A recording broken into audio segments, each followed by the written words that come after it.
हरे कृष्णा प्रभु जी, दंडवत प्रणाम। हरे हरे कृष्णा। कृष्णा प्रभु जी, दंडवत हरे प्रणाम। कृष्णा कई अशोक भक्तों प्रभु को जी, दंडवत दंडवत प्रणाम। प्रणाम।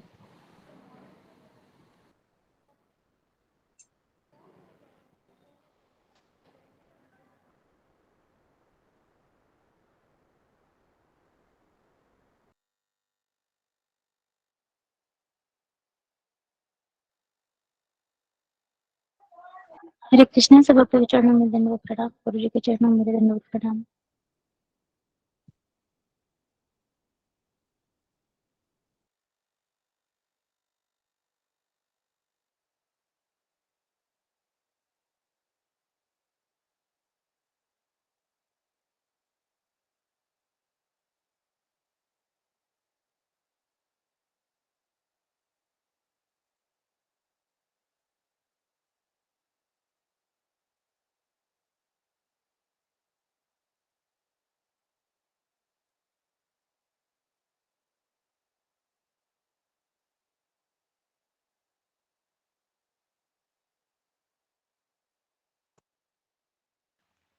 सभी पद से वैष्णव भक्तों के चरणों में कोटि कोटि दंड प्रणाम। प्रभु जी और माता जी दंड प्रणाम। दंड प्रणाम शक्ति माता जी। सब भक्तों के चरणों में कोटि कोटि प्रणाम। हरे चलो कृष्णा प्रणाम गुरु माता जी। जी। हरे कृष्णा। हरे कृष्णा प्रभु जी। सभी भक्तों का दंडवत प्रणाम। चलो प्रणाम माता जी। हरे कृष्णा। हरे कृष्णा। हरे कृष्णा सुनीति माता जी, दंडवत प्रणाम। सभी भक्तों के हरे चरणों। कृष्णा प्रवीण आरती। जी प्रवीणा माता जी। हरे कृष्णा। हरे कृष्णा प्रभु जी, दंडवत प्रणाम। चलो प्रणाम माता जी। माता जी नरसिंह आरती बोलिएगा। जी प्रभु जी। नमस्ते नरसिंहाय, नमस्ते नरसिंहाय, प्रह्लाद लाददायिने हिरण्यकशिपुर्वक्षः शिलाटङ्कनखालये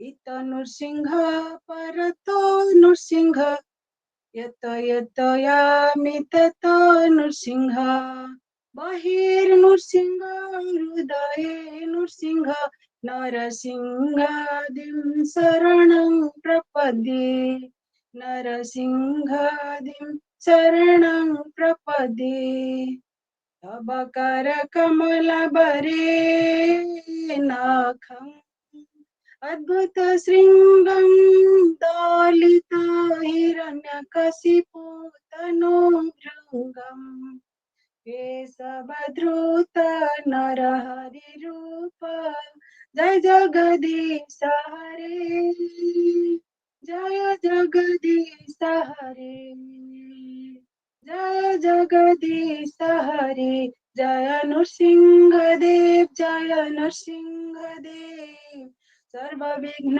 विनाशक नरसिंहदेव जय प्रहलाद महाराज जय प्रहलाद महाराज भक्त शिरोमणि प्रहलाद महाराज जय जय प्रभुपाद प्रभुपाद जय जय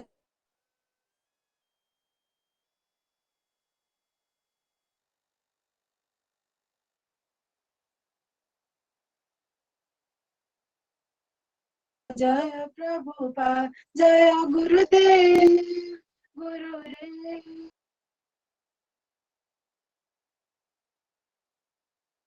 बहुत सुंदर माता जी। धन्यवाद। बहुत बहुत सुंदर। सुंदर प्रवीणा माता जी, बहुत सुंदर।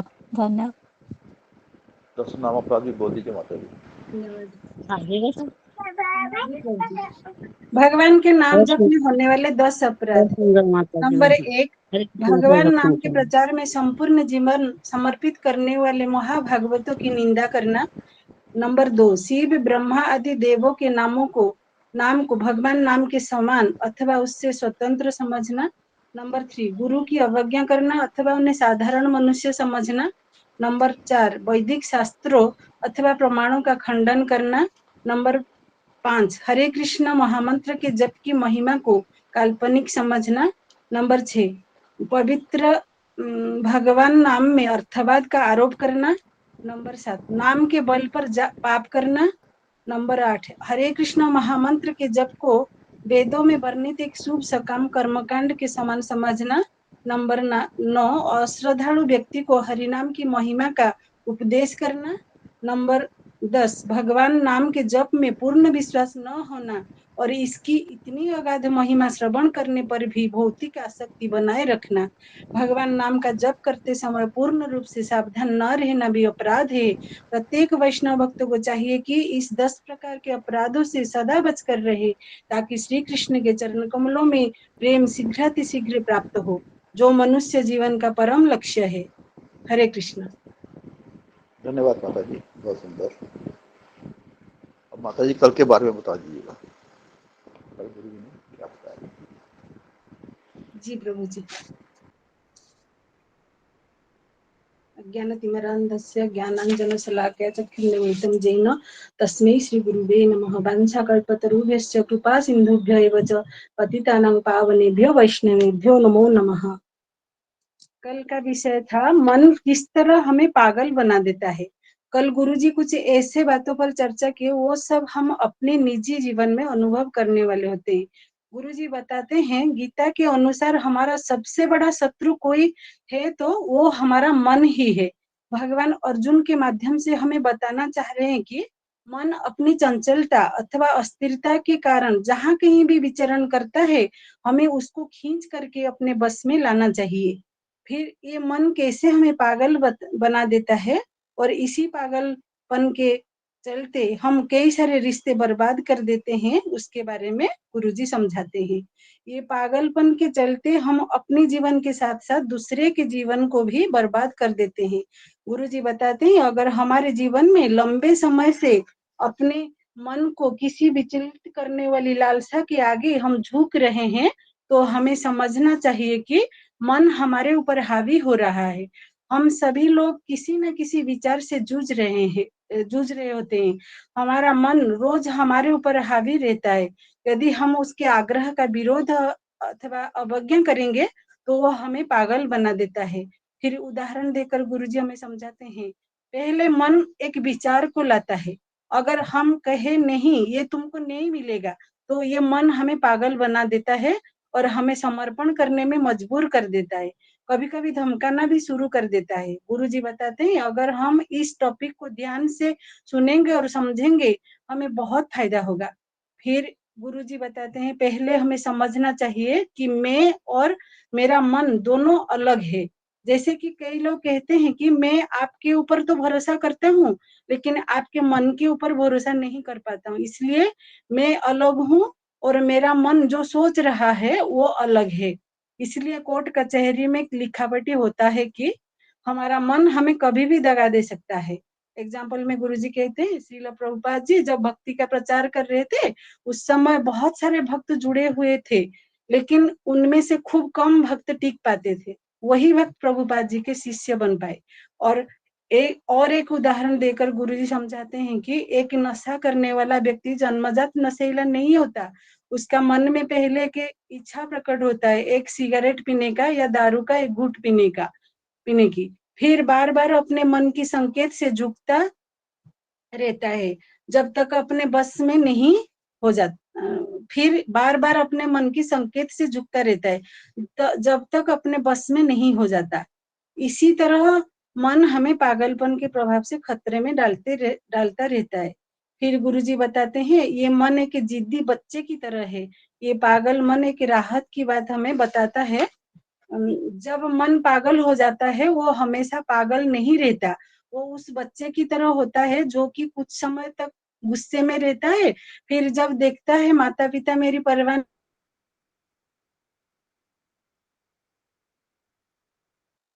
माता जी आवाज नहीं आ रही आपकी। हरे कृष्णा। है मन फिर बाद में शांत हो जाता है। गुरुजी बताते हैं अगर इसी मन को हम अपना मित्र बनाएंगे तो ही हम अपने जीवन में सफल हो सकते हैं, नहीं तो रोज हम परेशानी की जिंदगी जिएंगे। उसके बाद गुरुजी कुछ भक्तों का क्वेश्चंस लिए, उसका आंसर बताया। उसके बाद मन के ऊपर बुद्धि है, बुद्धि कैसे काम करता है वो हमें वीडियो दिखाकर समझाते हैं। हरे कृष्णा। इतना ही लिख पाया हूँ प्रभु जी। हरि बोल, हरि बोल। हरि बोल। हरि धन्यवाद बोल माता जी, माता बहुत जी। सुंदर माता जी, धन्यवाद। हरि बोल माता जी, धन्यवाद। हरे कृष्णा सभी भक्तों को दंडवत प्रणाम। हरे कृष्णा हरे प्रभु कृष्णा। चरणों में दंड प्रणाम। हरे कृष्णा। बहुत हरे कृष्णा। प्रभु जी के चरणों में हरे दंडवत। कृष्णा। दंडवत प्रणाम, सभी भक्तों के चरणों में दंडवत प्रणाम। हरे कृष्णा।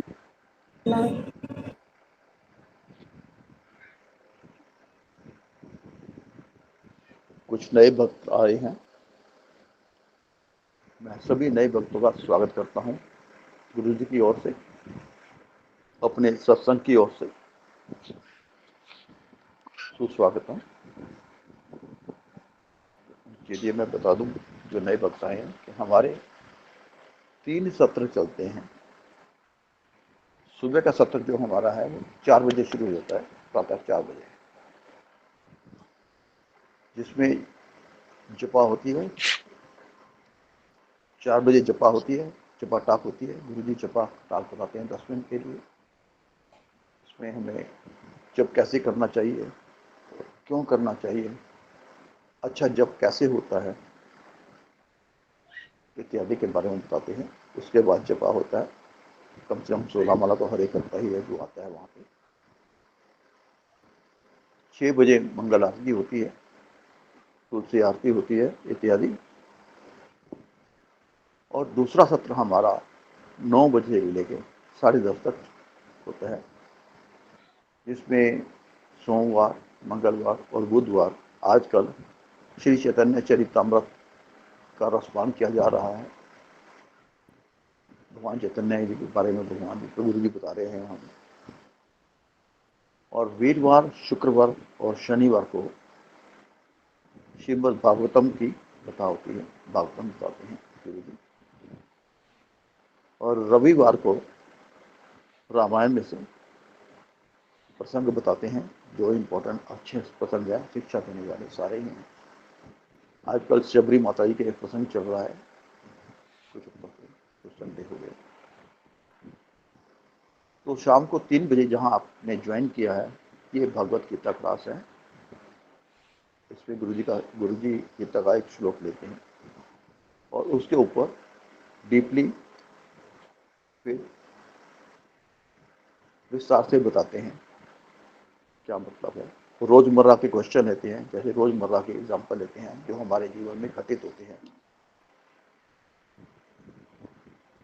उसके ऊपर भक्त लोग बताते हैं अपने बारे में, इनके बारे में भक्त लोगों से पूछते हैं। धन्यवाद गुरु जी, धन्यवाद नाम। हरे कृष्णा। और ये हरे कृष्णा गुरु जी, हरे कृष्ण गुरु जी, सभी भक्तों को दंडवत प्रणाम। प्रणाम प्रभु जी। हरे प्रणाम सभी भक्तों को प्रणाम। हरे हरे कृष्णा। कृष्ण गुरु जी, दंडवत प्रणाम। हरे कृष्ण। हरे कृष्णा गुरु जी, दंडवत प्रणाम। हरे कृष्णा। हरे कृष्ण। कृष्णा। हरे कृष्णा। हरे कृष्ण गुरु हरे जी, राम, दंडवत। हरे राम, राम राम, हरे हरे। हरे कृष्णा। हरे कृष्णा। जी सब लोग अपने माइक को बंद कीजिए, अपने कैमरा को ऑन कीजिए। ओम अज्ञानतिमिरान्धस्य ज्ञानाञ्जनशलाकया चक्षुरुन्मिलितं येन तस्मै श्रीगुरवे नमः। नमो विष्णुपदाय कृष्णप्रेष्ठाय भूतले श्रीमते भक्तिवेदांत स्वामिनिति नामिने। नमस्ते सरस्वती देवे गौरवाणी प्रचारिणे निर्विशेष शून्यवादी पाश्चात्य देश तारिणे।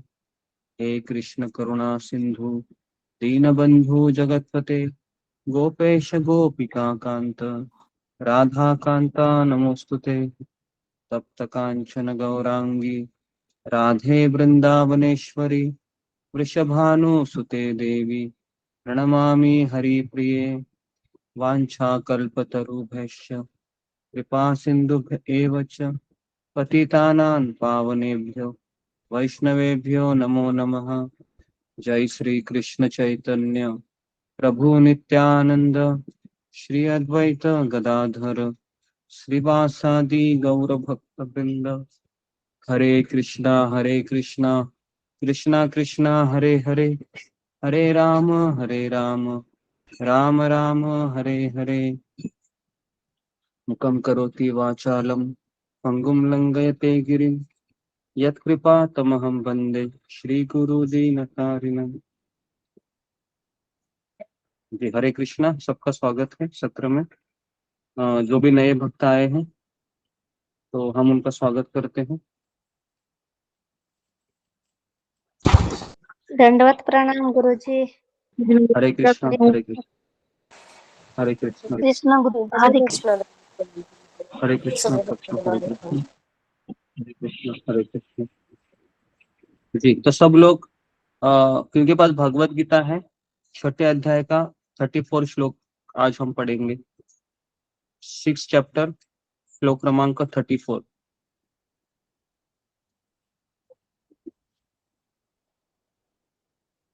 जी सब लोग 6 चैप्टर निकाल लीजिए और अपने कैमरा को ऑन रखिए।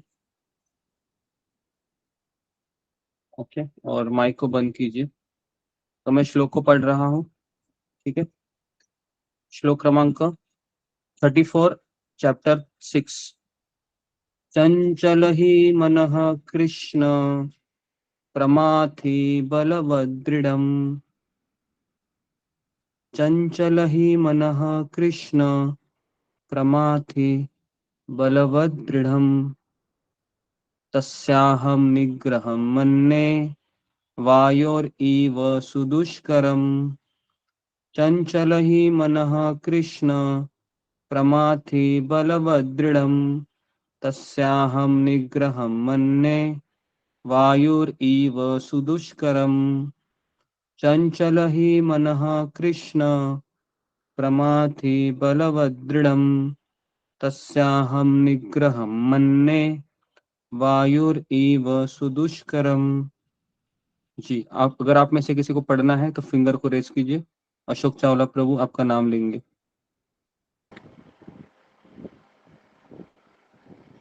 हरे कृष्णा। रंजना माता जी, हरे कृष्णा। हरे कृष्णा प्रभु जी, चरणों में दंडवत प्रणाम प्रभु जी, सर्वत्र चरण दंडवत प्रणाम।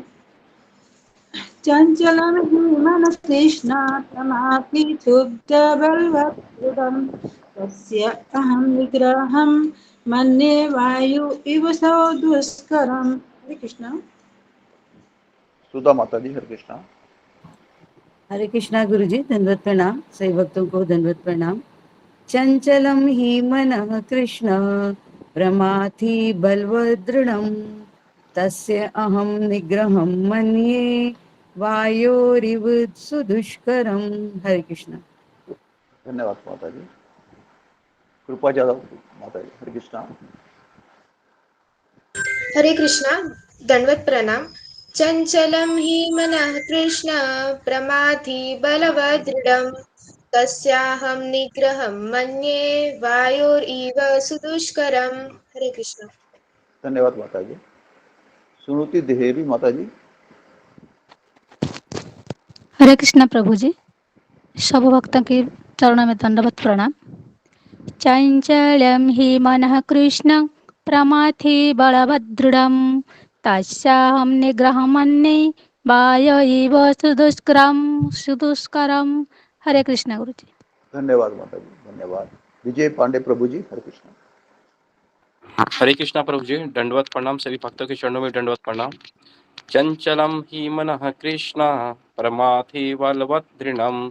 तस्या अहम निग्रहं मन्ये वायु इव सुदुष्करम्। हरे कृष्णा प्रभु जी। धन्यवाद प्रभु जी। मनोरमा तिवारी माता जी, हरे कृष्णा। हरे कृष्णा प्रभु जी, दंडवत प्रणाम। धन्यवाद प्रणाम माता जी। चंचलं हि मनः कृष्ण प्रमाथि बलवदृढम्। तस्याहं निग्रहं मन्ये वायोरिव सुदुष्करम्। हरे कृष्ण प्रभु जी। धन्यवाद माता जी। नमिता साहब माता जी, हरे कृष्णा। हरे कृष्ण गुरु जी, आपके चरणों में कोटि कोटि प्रणाम। गुरु सब भक्त को चरणों में प्रणाम। चंचलं हि मन कृष्ण प्रमाथि बलभद्रम। तस्संग निग्रहम् अन्य बावो वीर दुष्करम। हरे कृष्ण। धन्यवाद प्रणाम माता प्रभु। जी, धन्यवाद। धर्मराज जी मीरे माता जी प्रभु जी हरे कृष्णा। हरे कृष्ण प्रभु जी, धन्यवाद प्रणाम, सभी को धन्यवाद प्रणाम। संतल ही मन कृष्ण प्रमादि बलविष्टम तस्मै निगाह मने वायुरिव सुदुष्करम। हरे कृष्ण। धन्यवाद प्रभु जी। गोरखनाथ अहे प्रभु जी हरे कृष्णा। हरे कृष्णा प्रभु जी, दंडवत प्रणाम। चंचलम ही मन कृष्ण समाधि बलवदृढ़ तस्याहं निग्रहं मन्ये वायोरिव सुदुष्करम। हरे कृष्ण। धन्यवाद प्रभु जी। प्रवीणा माता जी हरे कृष्णा। हरे कृष्ण प्रभु जी, दंडवत प्रणाम, सभी भक्तों के चरणों में प्रणाम। चंचलं हि मनः कृष्ण प्रमाथि बलवदृढं तस्याहं निग्रहं मन्ये वायोरिव दुष्करम। हरे कृष्ण। धन्यवाद माता जी। सुमित पाठक माता जी हरे कृष्णा। हरे कृष्णा, सभी को धन्यवाद प्रणाम। चंचलम ही मन कृष्ण प्रमाथि बलवत दृढ़ं तस्य अहम निग्रहं मन्ये वायु इव सुदुष्करम। हरे कृष्णा। धन्यवाद माता जी। खुशी साहू माता जी। हरे कृष्णा, दंडवत प्रणाम, सब भक्तों को हरे कृष्णा जी दंडवत प्रणाम। चंचल ही मनः कृष्ण प्रमाथि बलवदृढ़ं तस्याहं निग्रहं मन्ये वायोरिव सुदुष्करम। हरे दंडवत प्रणाम। धन्यवाद माता जी। धन्यवाद। उषा ठाकुर माता जी हरे कृष्णा।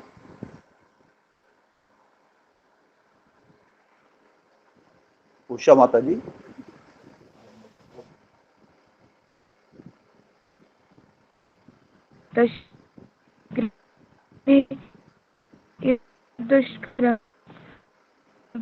आपका नेटवर्क काम नहीं कर रहा माता जी, डिस्टर्ब कर रहा है, कटिंग बीच में कट रहा है आपका नेटवर्क।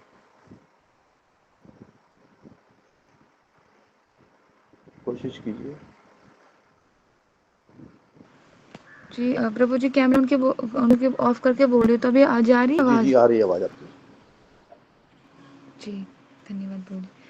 चंचलम हि मनः कृष्ण प्रमाथि बलवदृढ़ं तस्याहं निग्रहं मन्ये वायु इव दुष्करम। हरे कृष्ण धन्यवाद प्रभु जी, माता जी। दंड धन्यवाद। शुभांगी पाठक माता जी हरे कृष्णा। हरे कृष्णा प्रभु जी, सभी भक्तों के चरणों में दंडवत प्रणाम। चंचलम ही मनः कृष्ण प्रमाथि बलवदृढ़ं तस्यां निग्रहं मन्ये वायोरिव सुदुष्करम। धन्यवाद माता जी। जी गुरु जी हरे कृष्णा।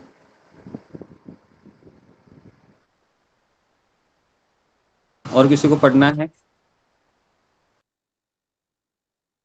हरे कृष्णा गुरु जी, मुझे ही पढ़ना है। हरे कृष्णा गुरु सरिता जी। कुमारी। प्रणाम। हरे कृष्णा। चंचलम ही मनः कृष्ण प्रमाथि बलवदृढ़ं तस्याहं निग्रहं मन्ये वायुरिव सुदुष्करम। जी ओके, हरे कृष्णा। तो हम आगे बढ़ते हैं। तो इसका अनुवाद में पढ़ रहा हूँ।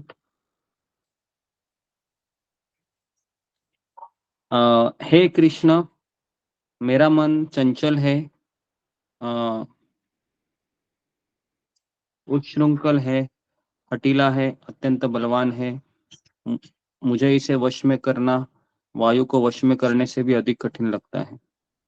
तात्पर्य ऐसी भक्ति वेदांत स्वामी प्रभुपाद जी द्वारा।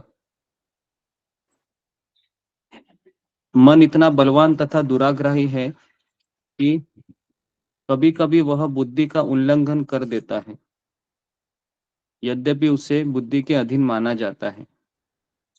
इस व्यवहार जगत में जहाँ मनुष्य को अनेक विरोधी तत्वों से संघर्ष करना होता है, उसके लिए मन को वश में कर पाना अत्यंत कठिन हो जाता है। कृत्रिम रूप में मनुष्य अपने मित्र तथा शत्रु दोनों के प्रति मानसिक संतुलन स्थापित कर सकता है,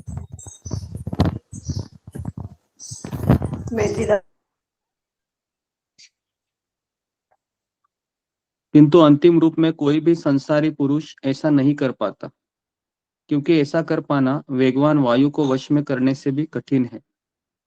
ठीक है, तो इस तरह से प्रभुपाद जी तात्पर्य में लिखते हैं। तो आज हम इस विषय पे चर्चा करेंगे, किस तरह से हम छोटी छोटी बातों से परेशान हो जाते हैं, क्या ऐसा होता है मेरे जिंदगी में जिससे मैं चाह कर भी कुछ करना चाहते हैं, सोचते हुए बहुत कुछ है लेकिन कर नहीं पाते हैं। तो क्या कारण है इसके पीछे, तो आज हम थोड़ा सा चर्चा करेंगे। तो जो नए भक्त आए हैं हम उनका स्वागत करते हैं। तो नए भक्तों के नाम में ले रहा हूँ जो भी ज्वाइंट है। फिलहाल यश रेडेकर, अमर सिंह झाला, हरे कृष्ण अतुल प्रभु जी, सादर दंडवत प्रणाम। हरे कृष्ण। अतुल रहाते, भूमिका झाड़े, then, दिव्यान आर, गोरखनाथ अहिर, रिदेश जी, फिर कृपा जाधव, ममता बेहरा, फिर प्रमोद धाके, रागिनी सखी माता जी, राज दुलारी, रानी गर्ग, रश्मिता प्रधान, हरे रीता कृष्णा गुरु जी। त्रिपाठी जी, हरे कृष्ण, सीमा कदम, शीला बैरागी, सिमरन सेठी, स्मिता दश, देन सूर्यात्माला दाते, उमेश सुबेदार, उषा धागे, वानी कुसुमा।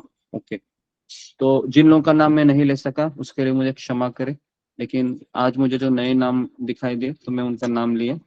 तो आप सबका मैं स्वागत करता हूँ हमारे सत्र में। तो इस सत्र में हम भगवत गीता के ऊपर चर्चा करते हैं और अपने जीवन में कुछ भगवत गीता के ज्ञान रूपी मोतियों को अपने व्यवहारिक जीवन में पालन करके इसको हम और अत्यंत सुंदर बना सकते हैं।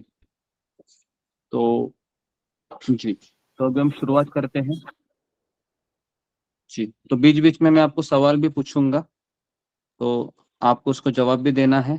तो यहाँ पर हम चर्चा करते हैं, यहाँ पर हम कोई प्रवचन नहीं देते हैं। प्रवचन देने से व्यक्ति अलग ही दुनिया में फिर चला जाता है या फिर सो जाता है। तो मुझे आपको एक्टिव रखने के लिए सवाल जवाब चर्चा ये होना चाहिए। ठीक है, तो अभी हम शुरुआत करते हैं। अगर आपको सॉल्यूशन चाहिए तो अभी आप 1 घंटा है एकदम रैप्ट अटेंशन से हर एक शब्द सुनिए। अगर आप ध्यान पूर्वक सुनेंगे तो मेरा दावा है कि आज के सेशन में आपको सॉल्यूशन मिल जाएगा आपके प्रॉब्लम का। ठीक है जी। तो हम शिला प्रभुपाद जी के चरणों में प्रार्थना करते हैं, गुरुदेव के चरणों में प्रार्थना करते हैं और फिर हम शुरुआत करते हैं ताकि हम गीता के शिक्षाओं को समझे, आपके सामने हम प्रस्तुत करें। ठीक है जी। तो मेरा पहला आपके सामने एक सेंटेंस है। यदि हम अपने मन की अवज्ञा करते हैं, मतलब मेरे मन में कोई विचार आते हैं और अगर हम उसको फॉलो नहीं करते हैं, अवज्ञा करते हैं मतलब मन की आज्ञाओं का पालन नहीं करते हैं, ओके, तो वह पागल हो जाता है, मन पागल हो जाता है। और फिर मन हमको बहुत उकसाने लगता है। और यदि हम अपने मन की बात मानते हैं तो मन हमें पागल बना देता है। वापस मैं कह रहा हूं, ध्यानपूर्वक सुनिए। अगर हम मन की बात को नहीं मानते हैं या फिर हम मन के विचारों की अवज्ञा करते हैं तो हमारा मन पागल हो जाता है। और अगर हम मन की बातें मानते हैं तो फिर हम पागल हो जाते हैं। कितने लोगों को ये समझ में आया? फिंगर को रेज कीजिए ये सेंटेंस, क्योंकि ये सेंटेंस समझने के लिए भी ना आपका ध्यान होना चाहिए, नहीं तो आप समझ नहीं सकते स्टेटमेंट को भी। जी, तो अभी मेरा सवाल है, इससे हम क्या सीख सकते हैं? ये जो स्टेटमेंट है, यदि मैं अपने मन की अवज्ञा करता हूँ, मतलब मेरा मन मुझको कह रहा है ये करो वो करो, लेकिन मुझे मन की बात नहीं सुननी है, तो मेरा मन पागल हो जाएगा फिर, है ना? और अगर मैं मेरे मन की बात सुनूं तो मैं पागल हो जाऊंगा। जी, तो यहाँ पर हमें एक बहुत बड़ी शिक्षा मिलती है, जो मैंने कल कही थी, परसों भी कही थी। कौन मुझे बताएगा? एक ही सेंटेंस में उसका आंसर है। जी बताइए, विजय पांडे।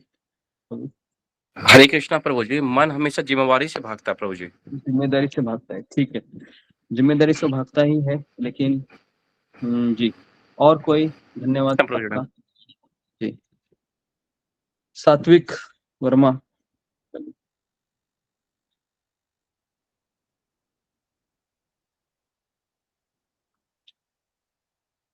अरुणा यादव।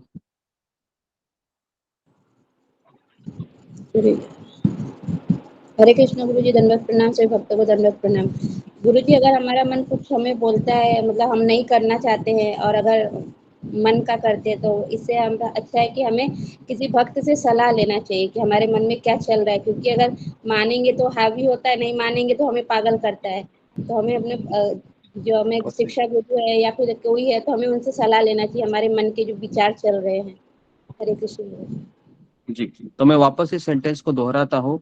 यदि मैं अपनी बात कर रहा हूँ अभी, मैं अगर अपने मन की अवज्ञा करता हूँ, मतलब मैं उसके ऊपर ध्यान ही नहीं दे रहा हूँ, मन की बातों पे, तो ये मन हमें फिर आ, मन ये पागल हो जाएगा या अपना असंतुलन खो बैठेगा, क्योंकि विचार तो मन में ही आते हैं। और अगर मैंने अपनी मन की बात मानना शुरू की, तो ये हमें पागल कर देगा। ठीक है, तो इससे हमें क्या समझ में आता है? तो इसको आप लिखिए कि मैं अलग हूं और मेरा मन अलग है, ये दो अलग चीजें हैं। ये मैं एक्चुअली उत्तर आप लोगों से चाह रहा था। ओके, मैं अलग हूं, मेरा मन अलग है। कई लोग कहते हैं कि मैं आप पे भरोसा कर सकता हूं, लेकिन मेरा आपके मन के ऊपर बिल्कुल भरोसा नहीं है। ऐसा क्यों लोग कहते हैं? क्यों कहते हैं ऐसा लोग? कौन बताएगा मुझे? फिंगर को रेज कीजिए। जी, लोग ऐसा क्यों कहते हैं कि मैं आपके ऊपर भरोसा करता हूं, मैं आपको पहचानता हूं, लेकिन मैं आपको नहीं पहचानता? नहीं बस समझ में, मैं आपको पहचानता हूं लेकिन मैं आपको नहीं पहचानता। मतलब मैं आपको मैं विश्वास है मेरा, लेकिन आपके मन पे विश्वास नहीं। क्यों ऐसा लोग कहते? जी, गोरखनाथ अहिर। हाँ, हरे कृष्णा प्रभु जी। क्योंकि मन अलग है और मैं अलग हूँ, इसलिए। मैं समझा नहीं, मैं क्या बोल रहे आप? मन अलग है और मैं अलग हूँ, इसके लिए। मैं अलग हूँ और मेरा मन अलग है। जी, ठीक है। और मीना कुमारी। हरे कृष्णा गुरुदेव, नमस्कार। हरे कृष्णा सभी को प्रणाम। गुरुदेव जो है, क्योंकि मन हर क्षण बदलता है। जब आप अच्छा करने की सोचते हैं तो वो बोलता नहीं है अच्छा नहीं है, बुरा करो, और बुरा करने की सोचते हैं तो फिर उसी समय वो रुकता भी है। मतलब जैसे कल माता जी ने बताया था कि एक एक अच्छा कुत्ता, एक बुरा कुत्ता, दोनों यहीं पे रहते हैं। हरे कृष्णा गुरुदेव, नमस्कार। गलती से माता। ओके जी, नेक्स्ट कविता भगत। भगत। हरे कृष्णा प्रभु जी। मन है चंचल है। चंचल है मतलब मन कभी बोलता है कुछ काम करने के लिए, हाँ ये करना चाहिए, फिर थोड़ी देर में बोलता है कि नहीं नहीं यार गलत हो रहा है। तो उसको मन चंचल है, ऐसा मैं कर सकती हूँ। ओके, ठीक है। तो अभी हमें ऐसा इसलिए बोलते हैं लोग क्योंकि हम अपने मन के साथ रह रहे हैं, और आप सबको पता है कि मन ये अलग तरीके से व्यवहार करता है। तो अभी वो जानने का हम प्रयास करेंगे कि अगर हम मन के साथ शत्रु की तरह व्यवहार किया, तो वह हमारे सामने असुविधा प्रदान करेगा। अगर मैंने मेरे मन को शत्रु की तरह व्यवहार किया कि मन मेरा शत्रु है, इसकी मैं बिल्कुल नहीं सुनूंगा, इसकी मैं बिल्कुल नहीं सुनूंगा, तो फिर वह हमारे लिए असुविधाजनक हो सकता है, मतलब हमें परेशान कर सकता है। और अगर मैंने इसको मित्र की तरह व्यवहार किया तो ये मेरा घात कर सकता है ना। तो इसके लिए हमें इसके साथ एक बीमार व्यक्ति की तरह व्यवहार करना चाहिए, बीमार व्यक्ति। तो अभी मेरा आप लोगों को सवाल है कि आप बीमार व्यक्ति के साथ कैसा व्यवहार करते हैं? जी, कोई मुझे बता सकता है? बीमार बीमार व्यक्ति की तरह उसके साथ व्यवहार करें, इसका अर्थ क्या है, इसका तात्पर्य क्या है? क्या आप समझ पाए इससे कि अगर मुझे अपने आप को, मन को मित्र भी नहीं समझना है और शत्रु भी नहीं समझना है, तो मुझे उसको बीमार व्यक्ति की तरह समझना है, मन को स्पेशली। इसका तात्पर्य क्या है? जी हाँ, बहुत सारे लोग इसमें पार्टिसिपेट कीजिए, है ना। 100 लोग हैं, 5-6 लोग ही हाथ खड़ा करते हैं। अगर आप चुप रहेंगे तो फिर शायद फिर आपकी भावनाओं को आप नहीं रख सकते हो। यहाँ पर सब लोग हैं, हम सब लोग एक दूसरे से अनजान है एक तरीके से, है ना। भले ही आपका कैमरा ऑन है, मैं आपको देख रहा हूँ, आप मुझे देख रहे हो, लेकिन हम कभी शायद ही मिलेंगे, बराबर है, क्योंकि सब लोग भारत के एक कोने में रहते हैं। तो अगर आप यहाँ पर कुछ बात आपके रखेंगे, और चाहे वो गलत ही क्यों ना हो, लेकिन इससे आपका आत्मविश्वास बढ़ेगा। मनुष्य की सबसे बड़ी कमजोरी है कि वो अपनी भावनाओं को कभी रखना ही नहीं चाहता है, क्योंकि उसके भीतर एक डर होता है कि लोग क्या सोचेंगे मेरे बारे में। तो इस डर से थोड़ा बाहर आ जाइए और थोड़ा सा फिंगर को रेज करके अपने विचारों को यहाँ पर रखिए। जी जी, बताइए। मोतीलाल चौरासिया। हरे कृष्णा प्रभु जी, दंडवत प्रणाम। मन को डॉक्टर के पास न ले जाना चाहिए। डॉक्टर के पास ले जाना चाहिए, ओके। कौन से डॉक्टर के पास ले जाए मन को? आध्यात्म गुरु के पास या भक्त के सानिध्य में रखना चाहिए। जी जी जी, आध्यात्मिक गुरु के डॉक्टर के पास ले जाना चाहिए। बहुत अच्छा आपने उत्तर दिया है, धन्यवाद आपका। लेकिन एग्जैक्टली मुझे क्या करना चाहिए? अभी मैं आपको सवाल ये पूछ रहा हूँ कि अगर आपके घर में कोई बीमार व्यक्ति है, मान लो, तो आप उसके साथ कैसा व्यवहार करोगे? तो ये मेरा प्रश्न है। अभी अभी आप मन को भूल जाइए। अभी मैं आपको एक पूछ रहा हूँ कि आपके घर में बीमार व्यक्ति है, तो उसको कैसे व्यवहार करना चाहिए? जी ओके, कृपा जाधव। हरे कृष्णा गुरुजी। हरे जो कृष्ण। हमारे मन को अनुकूल है वो करना चाहिए, और जो अनुकूल नहीं है वो नहीं करना चाहिए। ओके, अभी हम मन की बात नहीं कर रहे हैं। मैं अभी ये सवाल पूछ रहा हूँ आपको, आपके घर में बीमार व्यक्ति है, तो आप उसके साथ कैसा व्यवहार करोगे? ये मेरा सवाल है। जी, रागिनी सखी जी। हरे कृष्णा प्रभु जी। प्रभु जी, उसके साथ हम बड़े प्यार से बोलते हैं, उसकी देखभाल करते हैं, उसको जो चाहिए होता है वो चीजें उसको देते हैं, तो इस तरह से देखभाल करते हैं उसकी। ओके ओके जी, ये एक अच्छा जवाब हो सकता है कि अगर कोई बीमार व्यक्ति है तो सबसे पहले हम उसको, जो चिल्ला रहा है ना बीमार व्यक्ति, पता है कभी कभी बीमार व्यक्ति बहुत चिल्लाता है, आ ऊ बहुत दर्द हो रहा है, तो आप उसको बोलते हैं कि अरे चुप बैठो, हमेशा ये पेट लेके बैठा रहता है, ऐसा बोलते हैं उसको? हम नहीं बोलते उसको, है ना। उसके आवाज पे, उसके दर्द पे हम थोड़ा सा ध्यान देते हैं, बोलते क्या हो रहा है तुम्हें। तो हमें भी अपने मन के विचारों को बोलना चाहिए, क्या हो रहा है तुमको, कुछ हो रहा है क्या, है ना। तो फिर हमें उसको ट्रीटमेंट देना चाहिए।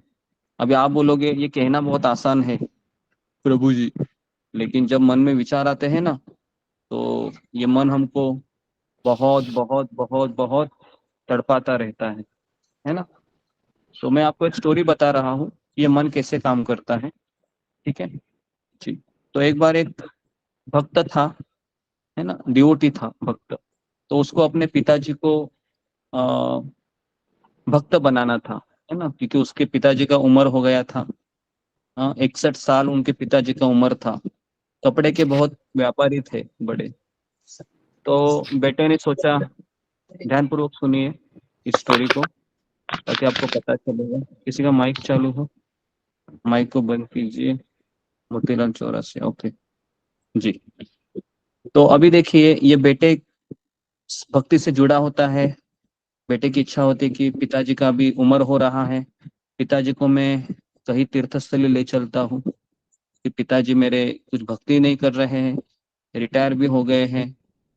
तो इस तरीके से अपने पुत्र ने पिताजी को फिर वृंदावन लेके गए।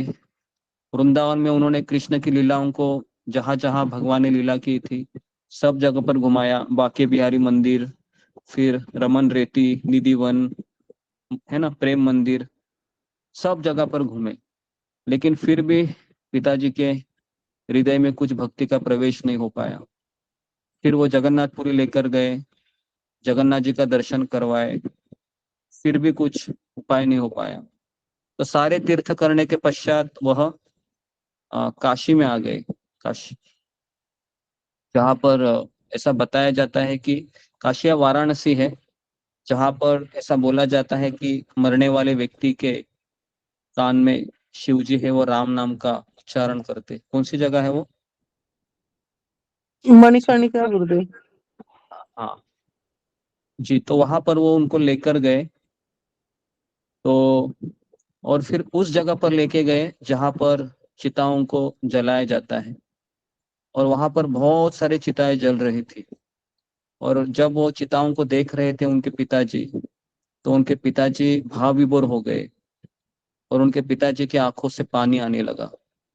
और फाइनली उनका जो पुत्र था वो इतना खुश हुआ, इतना खुश हुआ कि अपने पिताजी को आंखों में पानी देखकर कि उसको रहा नहीं गया, और अपने पिताजी को पूछा, पिताजी आपने जलती हुई चिताओं को देखकर आपको साक्षात्कार हो गया, आखिर मेरे मन की इच्छा पूरी हुई।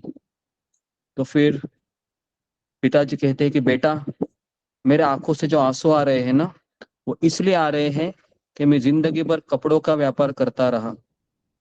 अगर मुझे पहले पता होता कि लकड़ों का व्यापार करते मुझे मुनाफा और मिलेगा, इस बात पे मुझे रोना आ रहा है ना। तो मन हमारा इस तरह से काम करता है। आई बात समझ में आपको? तो किसी के मन को पहचानना बहुत कठिन है ना। हम काफी लोग, आप में से कितने लोग चाहते हैं कि मेरे परिवार वाले भी भक्त बने? चाहते हैं ना कि मेरे परिवार वाले भी भगवान का नाम का जप करें, मेरे परिवार वाले भी एक अच्छा जीवन जिए। हम सब लोग चाहते हैं, लेकिन इस कथा को हमेशा याद रखिए कि जिसने जिंदगी भर केवल आ, पैसा पैसा या फिर समाज में अपनी शोहरत कमाने के ही कार्य किए हैं, फिर वो अंतिम समय पे भक्ति करना कठिन हो जाता है। कई लोग कहते हैं कि हम बुढ़ापे में भक्ति करेंगे, लेकिन जिसने जवानी में भक्ति की नहीं है, उसका मन बुढ़ापे में भक्ति को स्वीकार नहीं कर सकता। तो इसलिए मान लीजिए कि हम किसी ऐसे व्यक्ति के साथ रह रहे हैं जिसका मनोभाव अचानक बदलता रहता है। आप में से कितने लोग ऐसे व्यक्ति के साथ रहते हैं जिसका मूड है या जिसका मनोभाव अचानक बदलते रहता है? सुबह कुछ और बोलता है, दोपहर को कुछ और कहता है, शाम को कुछ अलग ही करता है। जी, कितने लोग ऐसे व्यक्ति के साथ रहते हैं? सच सच बताइए जी, फिंगर को रेज कीजिए। जी, आपके घर में ही ऐसा शायद हो सकता है। हो सकता है कि सुबह कुछ बोलता है, दोपहर में कुछ और करता है, शाम को कुछ और ही बोलता है ना। जी, तो अभी इसके ऊपर उपाय क्या है? तो उपाय भी जरा सुनिए। अगर ऐसा व्यक्ति है तो हमें क्या करना चाहिए? तो हमें उनकी वर्तमान मनोदशा को समझने की ओर ध्यान देना चाहिए कि कल रात को इसके साथ क्या हुआ था, किसका फोन आया था क्या, किसका मैसेज आया था क्या, इत्यादि, है ना। अगर ऐसा कोई व्यक्ति है, क्यों बदल रहा है, बदलने के पीछे कुछ कारण होते हैं, और उसके अनुसार अपने व्यवहार को अनुकूल कराना चाहिए, नहीं तो फिर झगड़ा होगा, कलह होगा। कई बार ऐसे होता है कि हम इसमें कलह ही कर लेते हैं। आदमी है, आदमी बराबर है वो, लेकिन आप उसको समझ नहीं रहे हैं कि वो ऐसा क्यों उसमें बदलाव हो रहा है ना। तो इसके लिए ध्यान देना बहुत जरूरी है कि ओके। तो हम सभी के अंदर एक मूडी साथी है, ये हमको समझ में आना चाहिए। और वो मूडी साथी है हमारा मन। जब हमारा मन अच्छे मूड में होता है तो यह हमें स्पष्ट रूप से सोचने में मदद करता है और फिर हमारे से ऐसे कार्य करवाता है ना, जिससे मेरा जीवन सफल बने। लेकिन जब ये बुरे मूड में होता है तो हमारी सोच को भ्रमित कर देता है, हमारे कार्यों को निरर्थक, यहाँ तक कि प्रतिकूल भी बनाता है। इसलिए हमारा मन शत्रु भी हो सकता है, हमारा मन मित्र भी हो सकता है। तो अभी मेरा आपके सामने प्रश्न है कि क्या करने से ये हमारा मन है इसके विचार बदल सकते हैं, है ना। तो कल हमने इसके ऊपर चर्चा की थी कि मेरा मन है वह एक बंदर की तरह है। तो पहले मुझे ये बताइए कि शास्त्रों को मन में बंदर की उपमा क्यों दी गई है, क्या इसका कारण है? जी, फिंगर को रेज कीजिए, बताइए। जी, इस प्रश्न का उत्तर सबको आना चाहिए। कल हमने इसके ऊपर बहुत चर्चा की थी कि हमारा मन है वो बंदर की तरह क्यों कहा गया है। या फिर अभी जो हमने उदाहरण दिया कि कोई कुछ सुबह कुछ कहता है, दोपहर को कुछ और कहता है, शाम को कुछ और कहता है ना, इस तरीके से। जी, अनुराधा गोयल माता जी।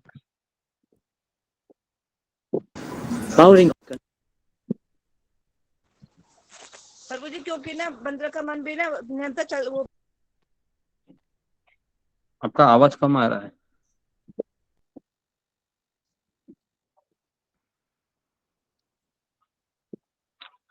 जी, नेक्स्ट अमर सिंह झाला प्रभु।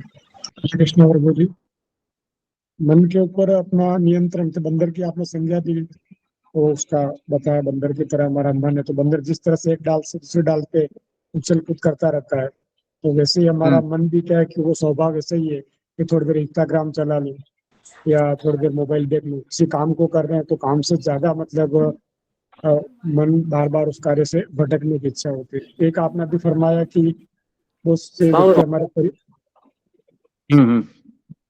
ओके ओके, धन्यवाद धन्यवाद। नेक्स्ट राज दुलारी। हरे कृष्णा गुरुजी। हरे मन कृष्णा बहुत चंचल होता है। जी, मन बहुत चंचल है, बंदर की तरह उछल कूद करता रहता है। जी, ओके हरे कृष्ण गुरुजी। जी। ओके, तो हम में से कितने लोगों को ऐसा लगता है कि हमारा मन ही हमें कई बार धोखा देता है और फिर हम किसी को प्रॉमिस करते हैं, किसी को कुछ कहते हैं, लेकिन हम उसको पूरा नहीं कर पाते हैं और फिर हम अपनी ही नजरों से गिर जाते हैं। ऐसे कितने लोगों के साथ हुआ है? हम किसी को कमिटमेंट देते हैं और फिर हम उसको पूर्ण नहीं कर पाते हैं और फिर हम कहते हैं कि ये मेरे साथ क्या हो रहा है। और हम सोचते हैं कि मैंने तो कहा था उसको करने के लिए, लेकिन मैं स्वयं अपने शब्दों का मान नहीं रख पाया। ऐसा क्यों होता है? तो वापस वही चीज आई कि हमारा मन हमको धोखा देता है। ठीक है, तो ऐसा होता है, बहुत लोगों के साथ होता है, मेरे साथ भी हुआ है। ऐसा नहीं है कि मैं यहाँ पर आपको कुछ कह रहा हूँ तो इन चीजों से मैं मुक्त हूँ। तो हम यहाँ पर चर्चा करते हुए भगवान कृष्ण गीता में क्या कहते हैं उसको हम जीवन में उतारने की चेष्टा कर रहे हैं। यदि हम अपने मन में आने वाले प्रत्येक विचार को एक शत्रु के रूप में मानते हैं तो हम जल्दी ही थक जाएंगे और हमारी अवस्था ऐसी होगी जैसे कोई सीमा पर 24 घंटे ड्यूटी करने वाले सैनिक की तरह हम बन जाएंगे। जी, अपने माइक का थोड़ा सा ध्यान दीजिए। तो मैं वापस कह रहा हूँ, यदि हम अपने मन में आने वाले प्रत्येक विचार को या हर एक सोच को अगर हम शत्रु के रूप में मानते रहेंगे तो हम थक जाएंगे और हमारी अवस्था कैसी होगी, जैसे कोई बॉर्डर पे खड़ा है बंदूक लेकर, 24 घंटा ड्यूटी कर रहा है वॉचमैन की, वैसी हमारी अवस्था हो जाएगी। और अगर मैं मन में आने वाले प्रत्येक विचार को एक भरोसेमंद मित्र के रूप में मानूं, तो ये मुझे धोखा देगा और यहाँ तक कि मुझे नष्ट भी कर सकता है मेरा मन। तो हम उस सैनिक की तरह बन जाएंगे जो हमें गले लगाएगा और फिर हमको चाकू मार देगा। तो आप में से कितने लोगों के साथ ऐसा हुआ है कि आपका मन आपको हाँ कहता है और फिर एक दिन के पश्चात या शाम को ही ना कहता है उसी वस्तु के लिए, उसी व्यक्ति के लिए? जी, ऐसा कितने लोगों के साथ हुआ है? यही मन है ना, कि सुबह कहता है कि हाँ कहो और फिर शाम को कहते हैं या फिर अगले दिन कहता है कि ना कहो। तो ये होता है। तो अभी हम ऐसे व्यक्ति के साथ रह रहे हैं जो हमारा मन है, बंदर की तरह है। बराबर है जी। तो अभी सवाल ये आता है कि मन का इलाज कैसे करें? तो मन का इलाज करने का सबसे अच्छा तरीका है एक रोगी के रूप में उसे भक्ति की दवा प्रदान करें। तो ये इसका तरीका है, भक्ति की दवा प्रदान करना चाहिए। ठीक है। कौन मुझे कहेगा कि हम किस तरह से इस मन को, या फिर मन में गलत विचार और सही विचार ये कैसे आते हैं, क्या करने से ये ज्यादा प्रभावशाली होता है? ठीक है, अभी यहाँ पर भक्ति की उदाहरण दिया है, लेकिन अगर आप सांसारिक जीवन में हम देखेंगे तो क्या करने से तुरंत उस चीज में उसकी प्रगति होती है? गलत विचारों में बोल रहा हूं मैं, तो बताइए। एक बहुत इंपॉर्टेंट फैक्टर है इस संसार में, कोई भी चीज अगर हमको अपने आप में परिवर्तित करना है। अशोक चावला। जी गुरु जी, अगर हमारे मन में गलत विचार आते हैं, हम अपने मन की बात मानते हैं, उसे सपोर्ट करते हैं, तो वो बार बार एक विचार अगर हम पूरा करते हैं, दूसरा और गलत विचार आएगा और उसमें डूबते जाएंगे। तो अंत में हम बिल्कुल तबाह हो जाएंगे अगर गलत विचार आते हैं। तो हमें उसे समझाना चाहिए मन को, उसका भाई है, हमें समझाना चाहिए, भक्त का संग देना चाहिए, ऐसे कार्य में व्यस्त रखना चाहिए, आध्यात्मिक कार्य में अपने मन को व्यस्त रखें कि दूसरी तरफ की वो सोचे भी नहीं। जी, क्या करने से लेकिन होता है ये जल्दी? लोगों को बाहर की दुनिया में बुरी आदत कैसे लगती है तुरंत? अभी ये मेरा सवाल, तुरंत बुरी आदत कैसे लगती है? क्या वो व्यक्ति करता है? संग से। अभी आपको समझ में आ रहा है? अगर संगति करने से व्यक्ति के विचार बदलते हैं, व्यक्ति का स्वभाव बदलता है, व्यक्ति की आदतें बदलती है। बराबर है? तो एक स्टेटमेंट है, अगर मुझे आपके बारे में कुछ कहना है तो आप मुझे बस इतना ही बताइए कि आप अधिकांश समय किन लोगों के साथ रहते हो, मैं तुरंत बताऊंगा कि आप कौन हो। आई बात समझ में? कि बस आप मुझे इतना बता दीजिए कि आप किनके साथ ज्यादा समय व्यतीत करते हो, मैं तुरंत पहचान जाऊंगा कि आप कौन हो। बराबर है? तो इसलिए ये जो संगति का प्रभाव बहुत भयानक भी होता है और संगति का प्रभाव बहुत चमत्कारिक भी होता है। तो हमारा मन को अगर हम किसी संगति में डालते हैं तो वैसे ही होता है। तो इसके लिए यदि हम अपने मन को कृष्ण के साथ जुड़ने के लिए, भक्ति योग का अभ्यास करने के लिए लगाते हैं, तो वह भक्ति इस मन को संतुष्टि प्रदान करेगा। स्थायी संतुष्टि कहते हैं उसको। जब ये मन अनुभव करता है कि कृष्ण में तल्लीनता कितनी आनंद देने वाली है, कृष्ण का कथा सुनना ये कितना आनंददायक है, कृष्ण का नाम लेना ये कितना आनंददायक है, तो फिर यही मन धीरे धीरे उससे जुड़ जाता है। किससे? भक्ति से।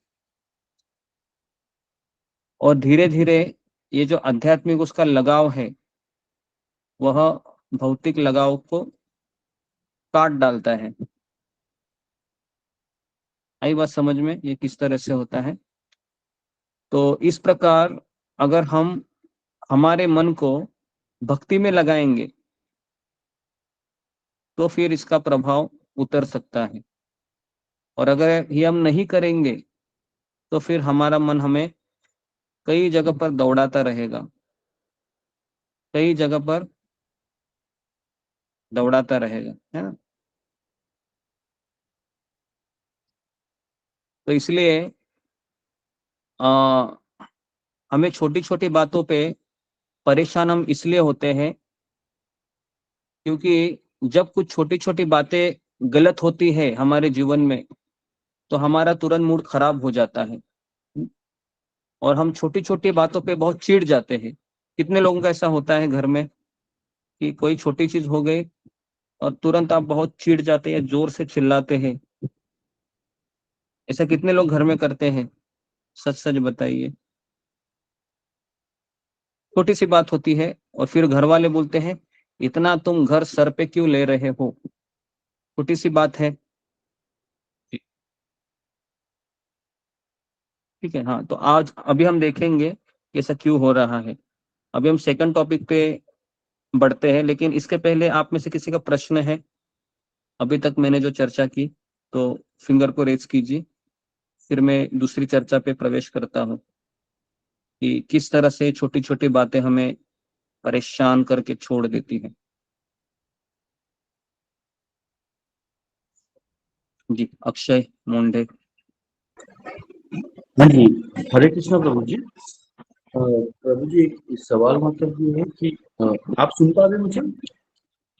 जी, आपका आवाज थोड़ा सा कम आ रहा है। ठीक है, हेलो, अब आ रही है आवाज? जी आ रही है।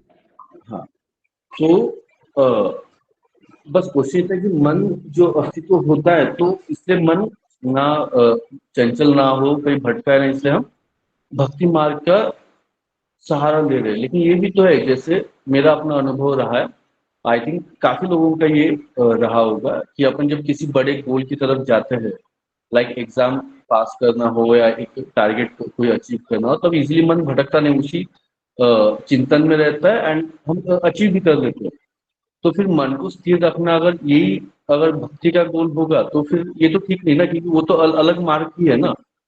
लाइक कोई जैसे पढ़ाई कर रहे हैं, हम मान लो 2-3 साल कोई एग्जाम कर रहा है, किसी टॉपिक के पीछे रिसर्च कर रहे हैं, तभी तो मन नहीं भटकता, तब तो हम वही उसके पीछे लगे रहते हैं। हाँ, जी। तो क्या हम इसको भक्ति मार्ग को सिर्फ सब्स्टिट्यूट की तरह रख रहे हैं क्या, कि मन ना भटके इसलिए, या उससे कुछ हायर के लिए देखा जाना चाहिए? ये सवाल है। जी जी, धन्यवाद जी। एक्चुअली भगवान श्री कृष्ण गीता के 10वें अध्याय में कह रहे हैं कि इंद्रियों में मन मैं हूँ, ऐसा बोल रहे हो। मतलब मन में जो एक्चुअली मन इतना वो हटीला है ना, चंचल है, एक्चुअली वो मैंने ही ऐसा वो क्रिएट किया है। ओके, तो अगर कृष्ण कहते हैं मन मैं हूँ, तो अगर मन को शांत करने का कोई भौतिक विधि नहीं है, लेकिन हम करोड़ों जन्म से इस मन को हम भौतिक चीजों में लगा के रखे हैं, तो इसलिए ये तुरंत उस चीज को एडॉप्ट कर लेता है। जैसे मोबाइल है अभी, है ना, अगर आप मोबाइल हाथ में लेते हो तो कभी आप उससे उब नहीं जाओगे, क्योंकि वो उससे आपको नेचुरली टेस्ट है मोबाइल से, है ना, आप अग्री करते हो, है ना। चाहे आपको भूख भी लगी हो, या आपको प्यास भी लगी हो, या आपको नींद भी आई हो, लेकिन जैसे ही मोबाइल हाथ में लिया आपकी सारी तीनों चीजें गुल हो जाएगी, क्योंकि उसमें नेचुरली टेस्ट है ना, क्योंकि वो भौतिक चीज है और हम कई जन्मों से हम भौतिक संस्कारों से ही चले आ रहे हैं। लेकिन हम जब इस मन को आध्यात्मिक चीजों में लगाना चाहते हैं, जो कि सॉल्यूशन है, जो कि दवाई है, तो ये मन कई बार है लगने से इनकार कर देता है। जैसे कोई बच्चा है, अगर आप बच्चे को कोई रसगुल्ला दोगे या कोई चॉकलेट दोगे तो तुरंत वो खाएगा, लेकिन अगर आप उसको कड़वी दवाई दोगे तो मना करेगा वो। आई बात समझ में? तो अभी हम भक्ति मार्ग में तो लगाना चाहते हैं, लेकिन अभी ये संगति में 100 लोग जुड़े हैं, तो इसके लिए मन आपका लग भी रहा होगा, लेकिन मैं और आप अगर हम दोनों रहते थे अभी ऑनलाइन तो शायद नहीं लगता था। आई बात समझ में? तो अभी मुझे मन को तो भक्ति में लगाना है, मुझे सॉल्यूशन मिला है अभी, लेकिन मेरा मन इतना नास्टी है और इतना चंचल है कि अगर मुझे भक्ति में लगाना भी है तो भी मुझे इसको जबरदस्ती करना पड़ता है, इसको कहना पड़ता है, भाई सुनो, कथा सुनो, सेवा करो, जप करो, इसी में तुम्हारी भलाई है। लेकिन ये सुनता ही नहीं है, बराबर है, ये मन कभी सुनता नहीं है, भक्ति की बातें भी नहीं सुनता है। अभी हम रोज सुबह 4 बजे उठकर जप करते हैं, हमारा और एक सत्संग कार्यक्रम होता है, तो कई बार भक्त लोग आते भी हैं 2 दिन, 4 दिन, 6 दिन, लेकिन वापस एक दिन डांडी गुल हो जाती है, नहीं उठ पाते हैं। क्यों ऐसा होता है? क्योंकि वापस वही चीज, तो इसलिए हमें इक्वल माइंडेड लोगों के साथ ही हम प्रैक्टिस कर सकते हैं आध्यात्मिक चीज, खास करके। भौतिक चीज तो नेचुरल है ना, भौतिक चीज तो आप, है ना, अगर हमको पार्टी भी करनी है तो ऐसे लोग हमको मिल जाएंगे बाहर।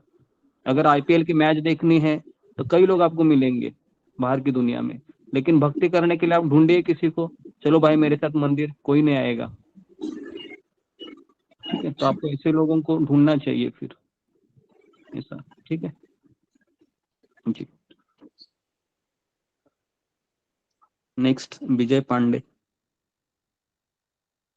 हरे कृष्णा प्रभु जी, दंडवत प्रणाम। प्रभु जी, जैसे हम पुलिस सर्विस सेवा से हैं और कुछ बातें जैसे कुछ लोगों को जैसे झूठ बोलना पड़ती है, और कुछ अजय गोपनीयता, जैसे कुछ ऑफिस की चीज होती है कि यदि कोई गोपनीयता हम किसी को बता देते हैं तो वो प्रचार प्रसार हो जाएगा, जिससे फिर हमें भी ऊपर खतरा है। तो मन कभी लगता है क्यों मैं ऐसा कर रहा हूँ, मन किसी को होता है कि वास्तविक किसी को पनिशमेंट होता है, और कोई पूछता है कि नहीं यार मुझे बताओ मेरे साथ क्या हो रहा है। यदि किसी तरह का भी मन हमको हमेशा कोसोटता है कि नहीं उसके साथ हमको अच्छा व्यवहार करना चाहिए, फिर भी मन हमको लगता नहीं इससे यदि हम अपना सच बताएंगे तो फिर मेरे ऊपर ही पनिशमेंट हो सकता है। तो प्रभु जी, इस स्थिति में हम क्या करें? हाँ, तो ये बहुत अच्छा सवाल पूछा है। इसके लिए हमें कोई ऐसे ट्रस्टफुल व्यक्ति को ढूंढना चाहिए जो कभी दगा ना दे। दगा ना दे मतलब कोई हमसे कभी चीट ना करे। कभी कभी क्या होता है, हम भोले मन से हम सबको अपनी बात बताते रहते, सीक्रेट हमारे, जो जिसको प्राइवेसी कहते हैं। तो प्राइवेट चीजें हैं वो हर सबसे शेयर नहीं की जाती है, ऐसे व्यक्ति से ही शेयर की जाती है जिसके ऊपर हमारा भरोसा है। आई बात? और वो बता नहीं पड़ता है। ऐसा कहा जाता है कि डॉक्टर के साथ और गुरु के पास कभी झूठ नहीं बोलना चाहिए और ना कभी कुछ छिपाना चाहिए। आई बात समझ में? ये 2 लोगों के पास आपको सारी चीजें रखनी ही पड़ती है अगर आपको सोल्यूशन चाहिए, है। लेकिन हम किसी थर्ड पार्टी के पास जाएंगे तो हम उनको ये सब बातें नहीं शेयर करनी चाहिए, ऐसा। जी जी प्रभु जी, जी प्रभु जी। लेकिन जे प्रभु जी, पुलिस सेवा में सबसे ज्यादा कि यदि आप ईमानदारी पे रहेगा तो आपको ईमानदारी रहने नहीं देता है प्रभु जी। हमारे लिए सबसे बड़ी प्रश्न एक क्वेश्चन मार्क में अपने आप में बना हो, यदि हम किसी के साथ अच्छा भी व्यवहार, किसी को कुछ बोले तो वो अपने आप में ईगो में ले लेता है, यार ऑफिस में ज्यादा बैठता है, इसको हटा, मतलब वो मतलब अलग ही टाइप का व्यवहार वो करने लगता है प्रभु जी। तो इसलिए हम पूरा सुबह से लेकर मतलब हमेशा भक्ति के मार्ग में संगत किसी का एसोसिएशन में नहीं रहते हैं, सिर्फ अकेला और भगवान कृष्ण की चर्चा ही अपने आप में वीडियो कुछ सुनना ये सब पसंद करते हैं। लेकिन लोगों के मन में क्या प्रश्न होता, ये हमारे लिए दुविधाजनक हो गई प्रभु जी। हाँ, तो इसलिए हम जब बाहर के जगत में जाते हैं ना, तो टिट फॉर द टैट, इसका फॉर्मूला का अपनाना चाहिए। सामने वाला व्यक्ति वैसा है, हम भी उसके साथ व्यवहार वैसे ही आचरण करना चाहिए। वहां पर नम्रता नहीं दिखानी चाहिए, नहीं तो वो आपको खा लेंगे। आई बात समझ में? नहीं तो लेकिन आपको हमारा खा मन लेंगे। अभी फिर प्रभु जी, फिर हमारा मन क्यों दुष्टा है कि नहीं हमको इसके साथ अच्छा करना है। मन को हमेशा लगता है कि नहीं उसको, जैसे किसी को उसके मेरे द्वारा यदि उसको पनिशमेंट कुछ है, वो कुछ गलत किया, अरे हमको जैसे होते हैं कि ऑफिसर कहते हैं कि नहीं ये गोपनीय मतलब गोपनीयता रहना चाहिए, मतलब किसी को बताना नहीं है, और फिर हमको उस मन को चोटता है अपने आप में, ऐसा उसके साथ हमको नहीं करना चाहिए। बस प्रभु जी। जी जी जी, तो मैं बस वही कह रहे हैं कि अभी हम, हमारा भक्तिमय जो मन है, हम जब बाहर के जगत में जाते हैं तो हमको कुछ अलग तरीके से व्यवहार करना पड़ता है, क्योंकि भक्तों के संगति में हमें पूरी तरीके से इनर और आउट हमको क्लीन होना चाहिए उनके साथ व्यवहार करते हुए। लेकिन अभी हम जो जी रहे हैं ना, वैकुंठ लोक में नहीं है हम। वैकुंठ लोक तो भगवान के ऊपर है, जहाँ पर कोई चिंता नहीं है, परेशानी नहीं है। लेकिन यहाँ पर अभी हम जो रह रहे हैं ना, वहां पर सब लोग अपना अपना मोटिव को संभाले हुए जी रहे हैं। तो अगर हमको भेड़िया के या भेड़ियों के जीव इनमें रहना है, तो हमें बकरी रहकर नहीं चलना होगा, है ना, हमें भी कभी कभी शेर बनना होगा। आई जी बात प्रभु समझ जी। में? तो जी मुझे प्रभु यही आपको प्रभु जी। बताना था। जी जी प्रभु जी, एक और चीज था जी, वैकुंठ लोक से प्रभु जी एक और क्वेश्चन मेरे मन में, श्रीमद् भागवतम का 7वां स्कंद पढ़ रहे थे, तो वैकुंठ लोक से ही प्रभु जी, वैकुंठ लोक से जैसे जय विजय भौतिक लोक में ही जैसे उनको श्राप मिलने के, 4 राजकुमार के श्राप मिलने के कारण वो भौतिक जगत में ही आए, ऐसा क्यों प्रभु जी? ऐसा इसलिए था कि भगवान कृष्ण की कभी कभी इच्छा होती है कि मैं भी फाइटिंग करूं, मुझे भी वीर रस का आस्वादन करना चाहिए। तो कृष्ण अपने भक्तों को चुनते हैं, क्योंकि वैकुंठ लोक में तो फाइटिंग नहीं होती है ना, तो भगवान जी कृष्ण अपने भक्तों को चुनते हैं और ऐसे अरेंजमेंट करते हैं कि चतुष्कुमार आते हैं, उनको शाप देते हैं और फिर वह इस भौतिक जगत में आते हैं। कभी कुंभकर्ण, रावण, हिरण्यकशिपु, हिरण्यक्ष बनते हैं और फिर कृष्ण उस रस का आस्वादन करते हैं। तो ये भगवान की एक लीला का पार्ट होता है वो, है ना, फिर वापस वो चले भी जाते हैं भगवत धाम में। जी जी, हरे कृष्ण प्रभु जी। जी। नेक्स्ट सुमिता सिन्हा। सुमिता सिन्हा हरे कृष्ण जी, धन्यवाद प्रणाम। मेरी आवाज आ रही गुरु जी?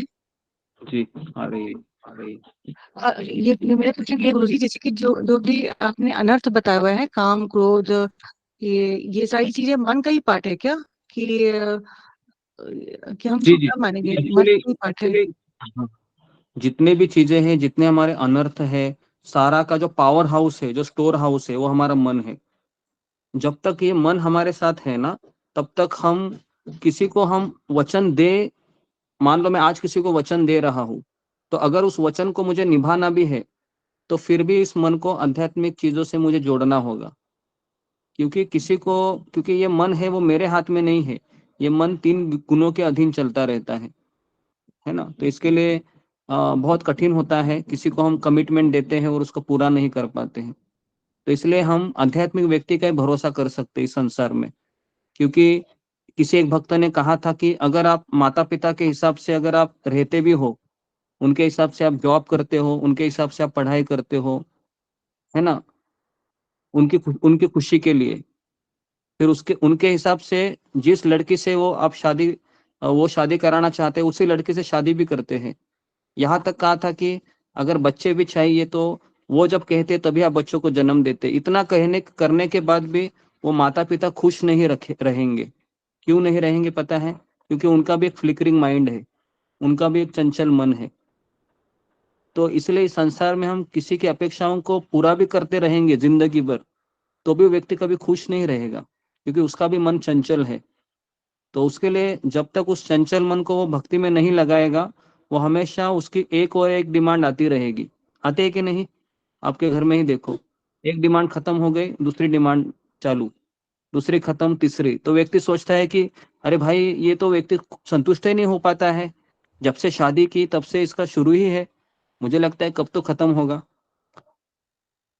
तो ये माइंड बनाया ही भगवान ने ऐसा है कि इसको भरोसा करना, मैं अपने आप के ऊपर भी भरोसा तभी कर सकता हूँ, बराबर के नहीं। कोई हमको पूछता है क्या तुम वचन दे सकते हो, निभा सकते हो, तो हम बहुत सोचते हैं कि नहीं, कमिटमेंट देने से पहले भी कि मेरा माइंड मुझे दगा तो नहीं देगा, पहले मैं सोच लेता हूँ।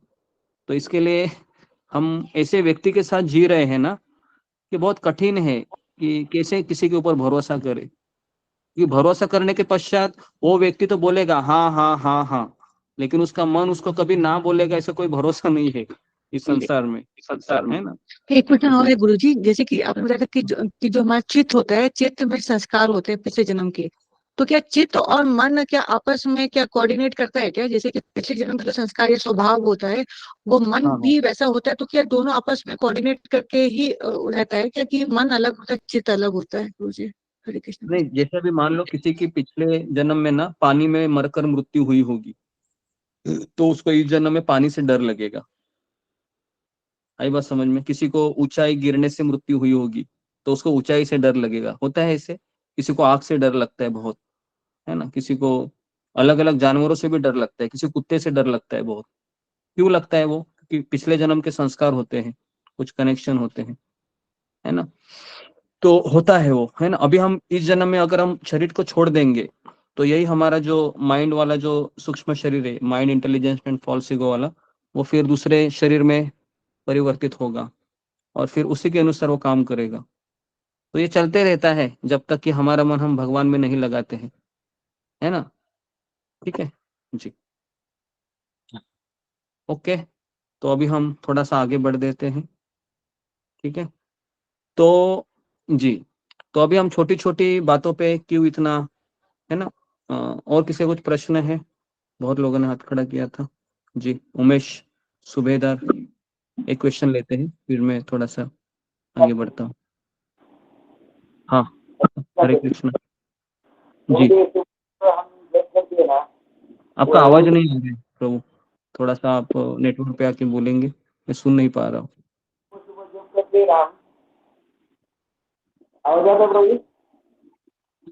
नहीं, किसी को आ रहा है क्या? मुझे ही नहीं आ रहा है, मुझे नहीं आ रहा है जी। नहीं आ रहा गुरुजी। ठीक है, आप लॉग आउट होकर लॉग इन हो जाइए, शायद आ जाए। ओके, नेक्स्ट नैना पंचाल। हरि बोल। हाँ, हरे कृष्णा प्रभु, आप बोलिए। दंडोत प्रणाम। जी जी जी, तो दंडवत भाई प्रणाम, सुबह बोलिए। सुबह हम उठते जप करते हैं स्नान करके, तो जप करने की शुरुआत करते हैं तो दिन भर का क्या हम करना है, खेत में जाना है, बच्चे को छोड़ना, ये मन में आता है। इसको थोड़ा कंट्रोल कैसे कर सकते हैं? हर रोज ऐसा होता है जी दिन जी, भर ये का। सबके साथ होता है, आपके साथ नहीं, सबके साथ होता है। जब हम भगवान का नाम का जप करने लगते हैं तो उस समय सारे सुबह क्या करना है, दोपहर को क्या करना है, शाम को क्या करना है, सारा टाइम टेबल माइंड में चलता रहता है ना, ये करना हाँ है, वो करना है। हाँ, तो वो चलता रहेगा। तो हमारा काम क्या है उस समय? हमारा काम है कि उस मन को वापस हमको भगवान के नामों में लगाना है। आई बात बरोबर। समझ में? हाँ, हाँ बस वही सॉल्यूशन है। ठीक है जी। तो ओके, तो बाकी के क्वेश्चन है, आप फिंगर को रेज रखिए, मैं थोड़ा सा इस टॉपिक को कवर कर लेता हूँ, फिर हम आपके इस प्रश्नों पे आते हैं। तो हमारा दिमाग किस तरह से काम करता है? तो अगर इस मन की कोई भी इच्छा पूरी हो जाती है तो ये उत्सव मनाने लगता है, लेकिन अगर नुकसान हो गया तो शोक मनाता है। उदाहरण के लिए, अगर आपको 500 रुपए मिल गए, है ना, आपने कुछ, किसी ने आपको दे दिए या आपको प्राप्त हो गए, तो ये मन प्रसन्न हो जाएगा। लेकिन अगर आपके 500 रुपए है जेब से गिर गए या खो गए, तो फिर ये मन बहुत दुखी होगा। तो मेरा अभी सवाल है कि 500 रुपए जब किसी को, आपको जब प्राप्त होते हैं, तो वो खुशी ज्यादा समय रहती है, या फिर जो गम है 500 रुपए खोने का, वो ज्यादा समय रहता है? दोनों में से बताइए। सवाल शायद मेरा आपको समझ में आया होगा। एक जगह पर खुशी में बता रहा हूँ 500 रुपए मिलने की, और दूसरी जगह पर मैं 500 रुपए का गम बता रहा हूँ, दुख। दोनों में से ज्यादा पेन किस में होता है? जी, ओके, मेधा सिंह। जब गुम जाते हैं, जब ज्यादा दुख होता है। हाँ जी, सबका उत्तर यही हो सकता है, क्योंकि जब हरे कोई कृष्ण चीज गुरु मुझसे छीन ली जाती है तो उसमें ज्यादा दुख होता है। बराबर है, जी ज्यादा दुख होता है ना? जी, बराबर है ज्यादा जी, देर रहता है। ज्यादा दुख होता है। इसका एक एग्जांपल भी मैं दे रहा हूँ।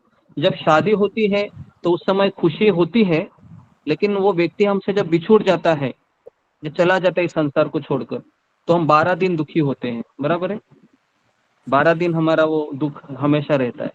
लेकिन शादी होती है तो एक दिन सुख होता है वो। तो कहने का अर्थ है कि दुख है वो ज्यादा समय के लिए रहता है। तो ये मन का स्वभाव है। मन कभी भी दुख है वो झेल नहीं पाता है ना? मन दुख में बहुत ज्यादा ही झटपट आता है। तो क्यों ऐसा होता है? तो वही हम आज अभी देखेंगे। तो यहाँ पर निष्कर्ष ऐसा निकलता है कि मन जो एक संवेदनशील एक तत्व है, मतलब इसमें सकारात्मक और नकारात्मक ऐसे दो चीजें प्रवेश करती है। हाँ, थोड़ा सा आपको इसको समझने के लिए थोड़ा ध्यान देना होगा कि जब खुशी होती है तो ये खुशी वो बहुत जल्दी पचा लेता है हमारा मन। लेकिन जब गम होता है या दुख होता है तो उसको ये पचा नहीं पाता है, उसमें वो बहुत परेशान होता है वो। तो इसलिए भगवान ने ऐसा क्यों किया है इस मन को? तो यहाँ पर किसी ने ऐसा लिखा हुआ है, हमारे शिक्षा गुरु है चैतन्य चरण प्रभु, वो लिखते हैं कि शिकारियों से भरे इस वातावरण में जहां लोग हमारा शोषण करना चाहते हैं, तो अगर उन लोगों में हमको जीवित रहना है तो फिर ऐसी भावनाएं हमारी मदद करती है, जैसे चिल्लाना हो, है ना, कोई भी छोटी भी चीज, अगर कोई नुकीली चीज हमारे पैरों को छूती है तो इसका मतलब है कि हमें किसी ने काट दिया है, और हमारी बहुत प्रतिक्रिया बहुत ही भयानक होती है, कोई कांटा चुभता है तो, बराबर है। तो इसलिए नकारात्मकता के प्रति हमारे मन की जो संवेदनशीलता है, ये खतरे की स्थिति का अनुभव करती है, मतलब डेंजर डेंजर जोन में हम प्रवेश करते हैं। तो इसलिए वो स्वभाव बन गया है, या फिर भगवान ने वो मन बनाया ऐसे है कि कोई भी छोटी छोटी चीजें हैं तो उसमें गुस्सा आना या प्रतिक्रिया देना ये बहुत सहज होता है। लेकिन आध्यात्मिक जीवन में गीता हमें बताती है कि इस संसार के जितने भी दुख है और सुख है, इसको हमको भगवान से कनेक्ट करना सीखना चाहिए।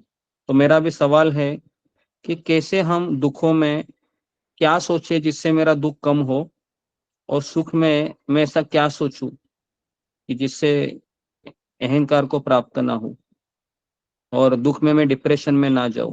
तो इसके लिए गीता की क्या सोच हमें अपनानी चाहिए? जी, फिंगर को रेज कीजिए।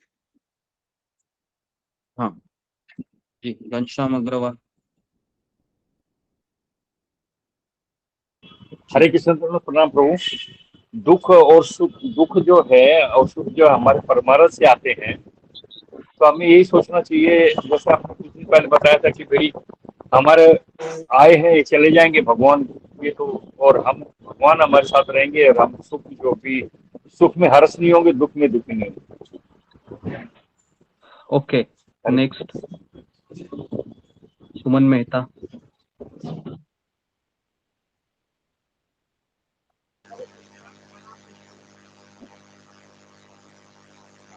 जी,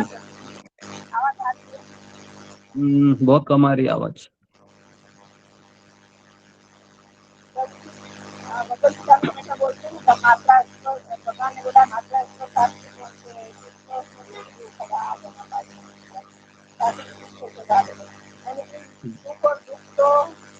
आने जाने वाला है, कभी आएगा कभी जाएगा। अपने कर्म के हिसाब से जो भी हमें हमेशा सोचना चाहिए कि दुख तो हमारा प्रारब्ध है, तो सुख जी, भी हमारा। ओके, मैं जैसे कि समझ पा रहा हूँ, आप ये बताना चाह रही है कि आता है सुख के बाद दुख आता है, दुख के बाद सुख आता है, तो इसको एक जीवन का हिस्सा करके अपनाओ।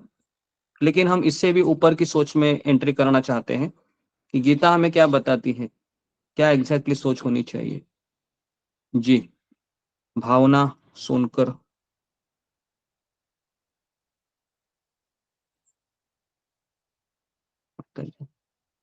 आपका म्यूट है। धन्यवाद, प्रणाम प्रभु जी। हरे कृष्ण। जी, हरे कृष्णा। सर, प्रभु जी मुझे आपसे पर्सनल बात करनी थी, तो कब कर सकते हो बता दो टाइम, तो थोड़ा कुछ पूछना था। जी, नंबर है अशोक चावला प्रभु, चैट बॉक्स में नंबर डालिए, आप उसमें मुझे मैसेज कीजिए, फिर मैं आपको टाइमिंग देता हूँ। कहाँ है नंबर? अशोक चावला प्रभु, आप मेरा नंबर जरा चैट बॉक्स में डाल दीजिए, चैट बॉक्स में डाल देंगे, या फिर कोई मेरा नंबर डाल दीजिए चैट बॉक्स में। जी, तो डालेंगे चैट बॉक्स में मेरा नंबर, तो फिर आप उसको नोट कीजिए, फिर मुझे जी मैसेज कीजिए जी कि प्रभु जी। फिर मैं आपको वो समय देता हूँ, ठीक है? जी प्रभु जी। Okay, next Sujata Mahapatra. जी, कृष्ण गुरु जी दंडवत प्रणाम, सभी भक्तों को दंडवत। गुरु जी गीता में ये वो कहते हैं कि भगवान ने कि शीत उसमें ये सब जैसे सीजन के जैसे सुख और दुख हमारे जीवन में ये शीत उष्ण के जैसे आएंगे और चले जाएंगे। तो दुख में घबराना नहीं कि सुख में इतना उत्तेजित नहीं होना है। और दुख हमारे ये भी होता है कि दुख हमारे शुद्धिकरण के लिए आए हैं, और इसमें सोने को जितना तपाते हैं वो उतना चमकता है। ऐसे दुख हमारे जीवन में हमारे शुद्धिकरण के लिए आए हैं। और इतना ही बताएगा। ओके, धन्यवाद। ओके, और कोई उत्तर इसके अलावा? जी, वृषाली तट। हरे कृष्ण गुरु जी, दंडवत प्रणाम। सभी भक्तों को दंडवत प्रणाम। गुरु जी, मेरे जीवन में अगर दुख आते हैं तो मुझे ये सोचना चाहिए कि ये मेरे पिछले जन्मों के कर्मों के कारण मुझे ये मिले हैं, और भगवान की कृपा के कारण जो दुख मुझे पहाड़ के जैसे मिलने थे, मगर भगवान ने उसे एक राई के समान मुझे दिए हैं। और जो भी सुख मेरे जीवन में आएंगे तो मेरा यही सोच होगा कि मेरी कोई योग्यता नहीं थी, मगर भगवान की कृपा के कारण ये मुझे इतना सुख मिला है। मैं यही सोचूं। हाँ, ओके जी। तो ये जो दो उत्तर है जी, और कोई इसके अलावा किसी का उत्तर है तो मैं इसको पढ़ रहा हूँ कि किस तरह से प्रभुपाद ने लिखा हुआ है दुखों में क्या सोचना चाहिए। कि भक्त होता है कि दुखों में विचलित नहीं होता है, क्योंकि वह इन कष्टों को भगवान की कृपा के रूप में लेता है और अपने पूर्व पापों के कारण अपने को अधिक कष्ट के लिए योग्य मानता है, और सुख में वो सारे दुख को वो भगवान की कृपा से रंच मात्र रह जाता है। फिर इसी प्रकार जब वो सुखी होता है तो अपने को सुख के लिए अयोग्य मानकर इसका सारा श्रेय भगवान को देता है। तो दोनों भी परिस्थिति में वह भगवान से कनेक्ट करता है। वो दुख में सोचता है कि कृष्ण मुझे दुख दे रहे हैं ताकि मैं उनकी और शरण लूं, ये उनकी ही कृपा है। और सुख में वो सोचता है कि कृष्ण है, वह मेरे लिए मेरा इतना ध्यान रख रहे हैं कि मैं अयोग्य होकर भी मेरे जीवन में कृष्ण ने ये दिया। जैसे सुदामा ब्राह्मण है, सुदामा ब्राह्मण पहले गरीब था, तो वह कभी नहीं कहा कि कृष्ण कितने बुरे हैं कि उन्होंने मुझे इसे रखा, खाने के देने पड़े हैं यहाँ पर। तो उस समय भी वो खुश था। और जब भगवान कृष्ण जब द्वारिका से आकर उसको सब कुछ प्रदान करते हैं, इंद्र के जैसा ऐश्वर्य, उस समय भी वो खुश रहता है। वो सोचता है कि मेरे कृष्ण कितने दयालु है कि उन्होंने मैं अयोग्य होकर भी मुझे इतना कुछ दिया है। तो इसलिए भक्त है वो सुख में और दुख में विचलित नहीं होता है, उसको भगवान की कृपा के रूप में देखता है। हाँ, जैसे एक मैं स्टोरी बता रहा हूँ आपको। एक किसान था, है ना, उसके 4 घोड़े थे। 4 घोड़ों में से 2 घोड़े हैं वह गायब हो जाते हैं। सारे गांव वाले आकर उसको कहते हैं कि रामू तुम्हारे साथ कितना बुरा हुआ कि तुम्हारे 2 घोड़े चले गए। तो उसने कहा कि जो भी हुआ भगवान की इच्छा से हुआ, है ना। और उस कुछ ही समय के पश्चात ये 2 घोड़े अपने 2 घोड़ी को लेके आते हैं। तो अभी 4 और 2 6 हो गए। तो वापस गांव वाले आकर कहते हैं कि रामू तुम्हारे साथ कितना अच्छा हुआ, तुमको तो, है ना, 2 घोड़ी एक्स्ट्रा मिली। तो कहते हैं अच्छा हुआ बुरा हुआ भगवान की इच्छा से हुआ। उसके पश्चात जो उसका पुत्र है उस 2 घोड़ियों को ट्रेन कर रहा था, तो ट्रेन करते करते वो घोड़ी से गिर गया और उसका पैर फ्रैक्चर हो गया। वापस गांव वाले आकर कहे कि रामू तुम्हारे साथ कितना बुरा हुआ।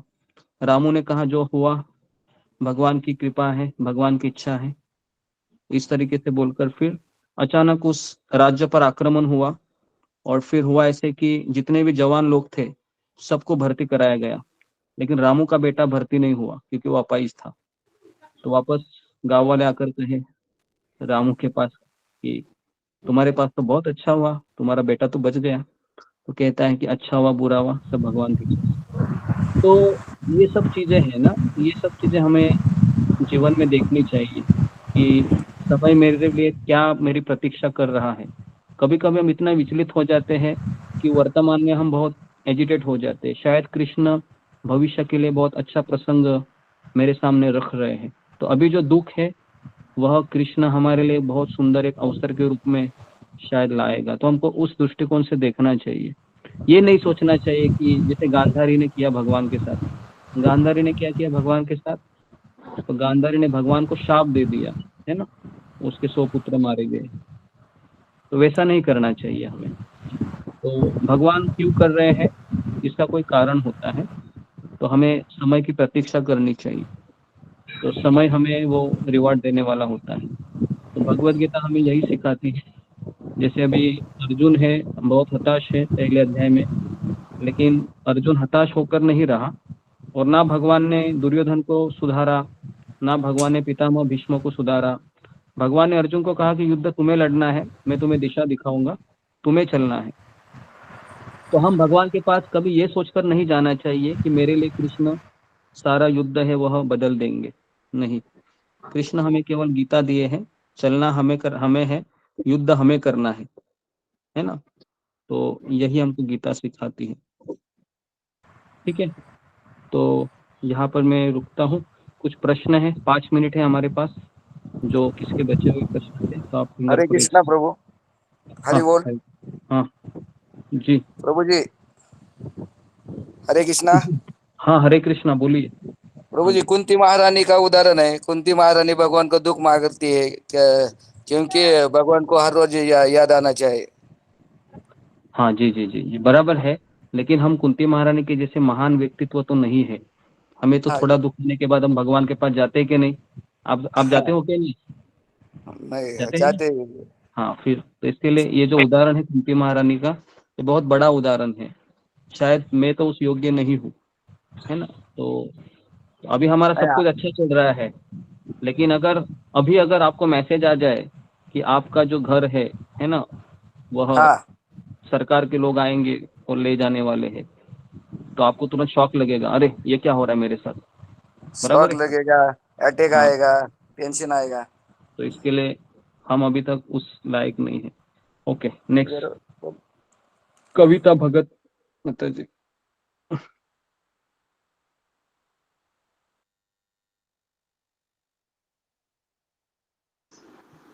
हरे कृष्णा प्रभु जी।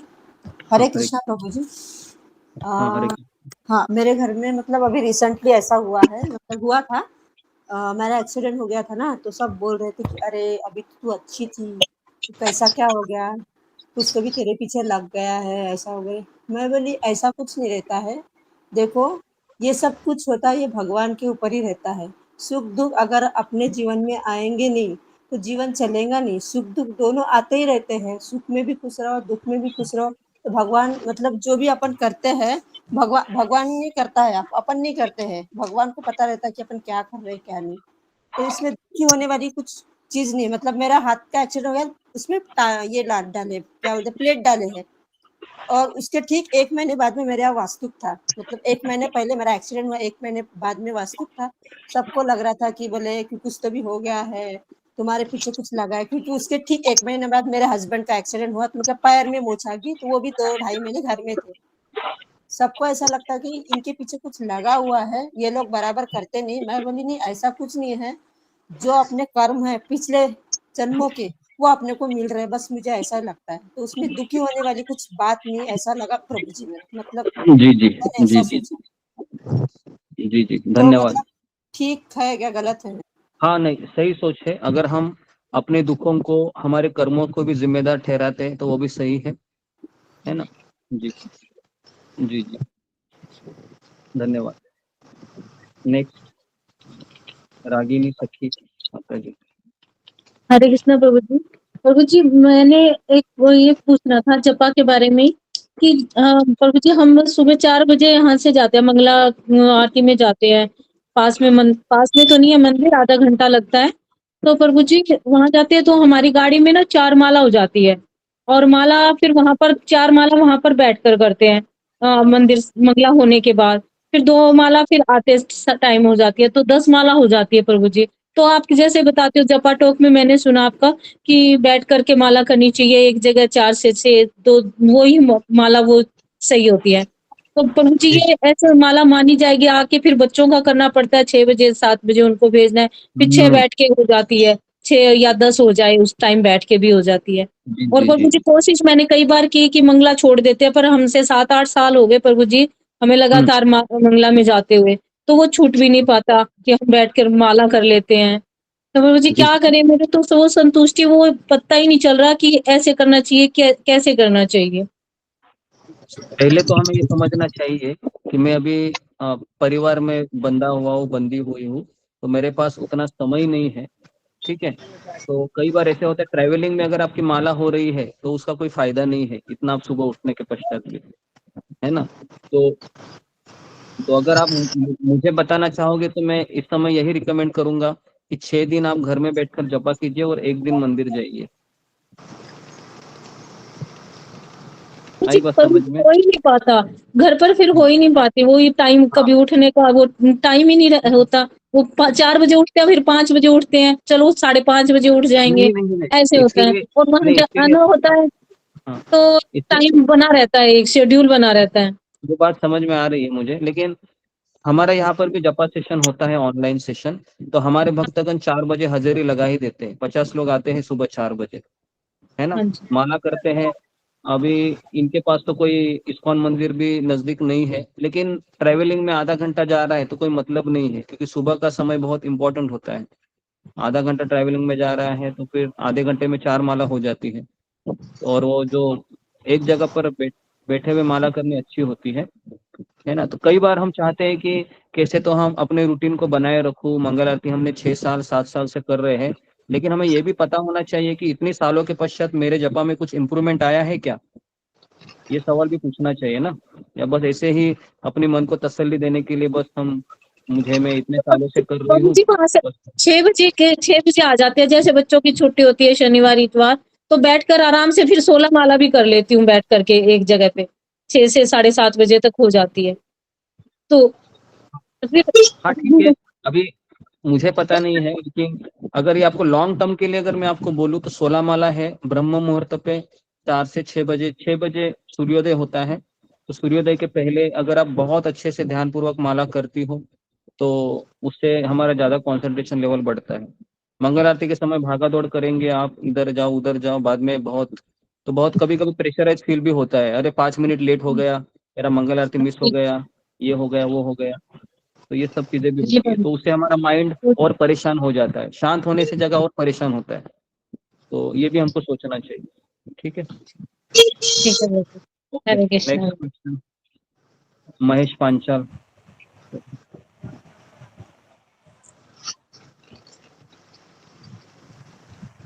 घनश्याम अग्रवाल। हाँ।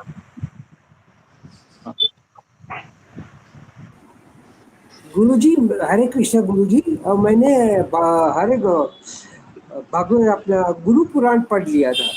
तो गुरु पुराण के अंदर मेरा एक प्रश्न है सर, कि उसके अंदर बताया है कि अगर इंसान का जो अंतिम क्रिया करनी चाहिए, तो अंतिम क्रिया के बाद जो हम 12 दिन के लिए जो शोक सभा करते हैं और उसका कर्मकांड भी करना जरूरी है। लेकिन कई परिवार ऐसे हैं कि जिसका कोई है ही नहीं आगे पीछे, तो उसका कर्मकांड कौन करेंगे? जी, तो ये मैं कैसे बता सकता हूँ? नहीं सर, ये तो एक भगवत गीता के अंदर भी एक चीज पाठ दिया गया हुआ है। देखिए, पहली बात है कि अगर आप उनके रिश्तेदार है, अगर किसी के प्रति सिंपैथी है, चाहे वो उसका रिश्तेदार ही क्यों ना हो, लेकिन अगर वो हरि नाम ले रहा है और उसका क्रेडिट अगर वो उस आत्मा को कर रहा है ना, रिवार्ड, तो उसको उसका बेनिफिट मिल जाएगा। आई बात समझ में? अभी उसके आगे पीछे कौन नहीं है तो कौन करेगा, है ना। तो अभी ये तो बहुत ही आपने ऐसा सवाल पूछा है कि मुझे भी इसका उत्तर नहीं है। तो कोई तो आगे पीछे होना चाहिए ना उसके, तभी तो वो करेगा, है ना। तो इसलिए हाँ, तो इसके लिए तो अगर आप भक्तों की संगति में रहोगे तो वो भक्त लोग आपके लिए प्रार्थना करेंगे, है ना, कि आप ये संगति में हमारा कोई एक मेंबर था जो रोज आता था, तो हम इनके लिए प्रार्थना करें, तो ये हो सकता है। ठीक है जी, ओके। नेक्स्ट घनश्याम प्रभु जी, जल्दी जल्दी बोलिए प्रभु जी, थोड़ा सा। नेक्स्ट। हरे कृष्ण दंडवत प्रणाम प्रभु। हाँ हरे कृष्ण, हाँ बोलिए प्रभु जी। हाँ प्रभु, कल आपने जो मन के ऊपर में बताया था ना कि मन को कैसे करना चाहिए कंट्रोल, जो कि अपनी बात नहीं मानता, मन बहुत उछलता है। जी प्रभु जी, इसके बारे में मेरा ये है कि भाई जब हाँ। जपा करते हैं, जब जप करते हैं तो मन हम जैसे बैठ के करते नींद आने लग जाती है, सुबह 4 बजे उठते हैं तो बगैर नहाए जप कर सकते हैं क्या? जी, ये सवाल काफी लोग पूछते हैं मुझे, बगैर नहाए जब कर सकते हैं क्या। तो मैं उनको ये रिकमेंड करूंगा कि आप पहले 15 दिन 1 महीना है एडजस्ट होने तक आप बिना नहाए जब करने बैठ जाइए, लेकिन मुंह और ब्रश कीजिए, और फिर 1 महीने के पश्चात फिर आप नहा के बैठेंगे तो उससे कंसंट्रेशन ज्यादा अच्छा होता है ना। तो हाँ प्रभु,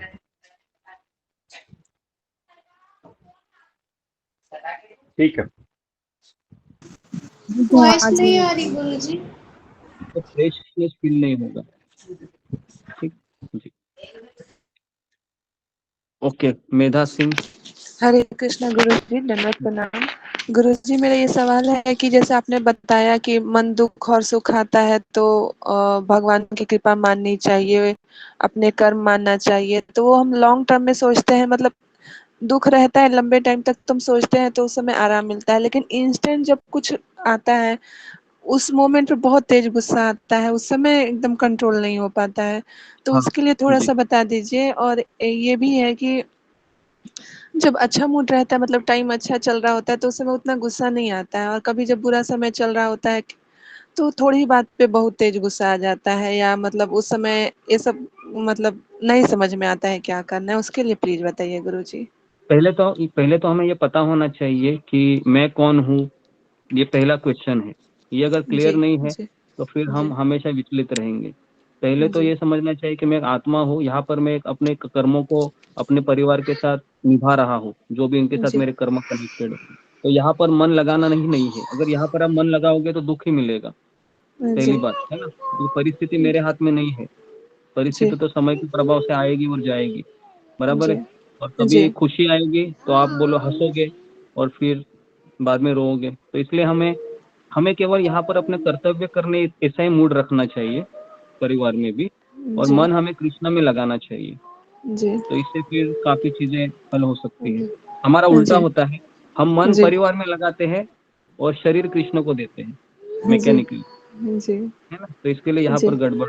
जी जी गुरुजी, एक और मेरा सवाल है, जैसे कि जब भक्ति मार्ग में मतलब थोड़ी टाइम जब जप वप करते थे तो एक बहुत से माता जी भी कांटेक्ट में थी, मेरी फ्रेंड थी, तो उस समय जब होता है तो एकदम भक्ति एकदम जोरों पे रहती है, 16 माला एक माता जी हैं वो कर रही थी, उसके बाद फिर अचानक से छूट ऐसे जाता है एकदम, जैसे कि कोई कांटेक्ट नहीं रहता है, फिर एकदम भक्ति एकदम जीरो खत्म हो जाती है, तो हम्म। ऐसा उसके लिए क्या करना चाहिए, ऐसा क्यों होता है, अगर जी जी, जी इसलिए हमें भक्तों से जब हम आसक्त हो जाते हैं ना, तो हमें उससे जी भी ज्यादा हमें शिला प्रभुपाद जी है, जो हमारे आचार्य है, जितने भी ना, रूप गोस्वामी, जी सनातन जी गोस्वामी, जी इन जी इन पर्सनालिटीज से हमें आसक्त होना चाहिए, क्योंकि ये शाश्वत लोग हैं। लेकिन जी हम अभी जिनके साथ फ्रेंडशिप कर रहे हैं, इनका भी कुछ भरोसा नहीं है, कभी छोड़कर जाएंगे, और अगर हम उनसे अटैच है तो फिर उनकी याद हमको आती रहेगी, है ना। और फिर जी उसका हमारे भक्ति के ऊपर भी प्रभाव हो जाएगा। तो हमें जी वैसी अटैचमेंट नहीं चाहिए। तो जी हमें सबसे ज्यादा अटैचमेंट हमें प्रभुपाद से चाहिए, है ना। जी प्रभुपाद जी हमारे आचार्य हैं, इस जी तरीके से। ठीक है? जी जैसे वो मेरी दोस्त थी, फिर भक्ति में आई, कुछ दिन माला बहुत अच्छे से की, उसके बाद फिर मतलब नहीं कर पा रही थी, तो ऐसा जी हाँ, तो इसके लिए अटैचमेंट नहीं होनी चाहिए ज्यादा, है ना, जो जी लोग नए हैं भक्ति में। ठीक जी है जी। जी ओके, हरे कृष्णा नेक्स्ट। गुरु जी। धन्यवाद, हरे कृष्ण। रेखा काळे। हरे कृष्ण प्रभु जी, दंडवत प्रणाम। अभी किसी ने हरे पूछा था, कृष्ण। अगर श्राद्ध और कर्म करने के लिए कोई नहीं होगा तो क्या होगा। पहले अध्याय में ही श्री कृष्ण ने अर्जुन को बोला है, कुल धर्म नष्ट हो जाएगा, ये सब नष्ट हो जाएगी परंपराएं। तो हर श्री कृष्ण का नाम और भक्ति में आने से ही पूर्व और अगली 7 पीढ़ियों और पिछली 7 पीढ़ियों का उद्धार होता है ना, तो उसमें श्राद्ध की जरूरत नहीं पड़ती। म्हणजे श्रीकृष्ण नामस्मरण नहीं, ही सबका उपाय है। हाँ वो बराबर है, लेकिन वो भक्ति में भक्त आए है हुए तो। लोगों को लेकिन हाँ अगर भक्त, कर्मकांड की जरूरत नहीं लेकिन भक्त बोलते ना, नहीं पर है, मान लो। हाँ, हाँ नहीं, आप बराबर बोल रही है कि जो भक्त है उसकी तो 21 पीढ़ियां मुक्त हो जाती है ना, हाँ प्रहलाद हाँ महाराज के अनुसार। लेकिन हाँ मेरा यहाँ पर उन्होंने ये सवाल पूछा कि अगर भक्त नहीं है कोई, है ना, भक्त ही नहीं हाँ है, कभी जिंदगी में माला नहीं किए है उसने, और वो मर गया, हाँ है ना, और उसके आगे पीछे कोई नहीं है, तो फिर क्या करे। अच्छा हाँ हाँ ठीक है। ठीक है हाँ। हरे कृष्ण। ओके, तो यहाँ पर मैं रुकता हूँ, समय ज्यादा हो गया है। तो आशा करता हूँ कि आपको ये सेशन अच्छा लगा होगा।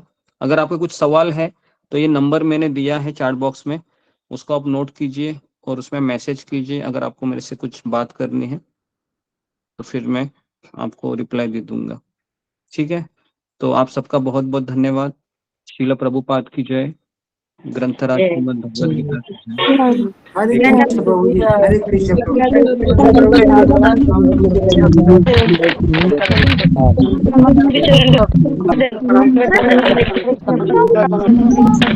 हरे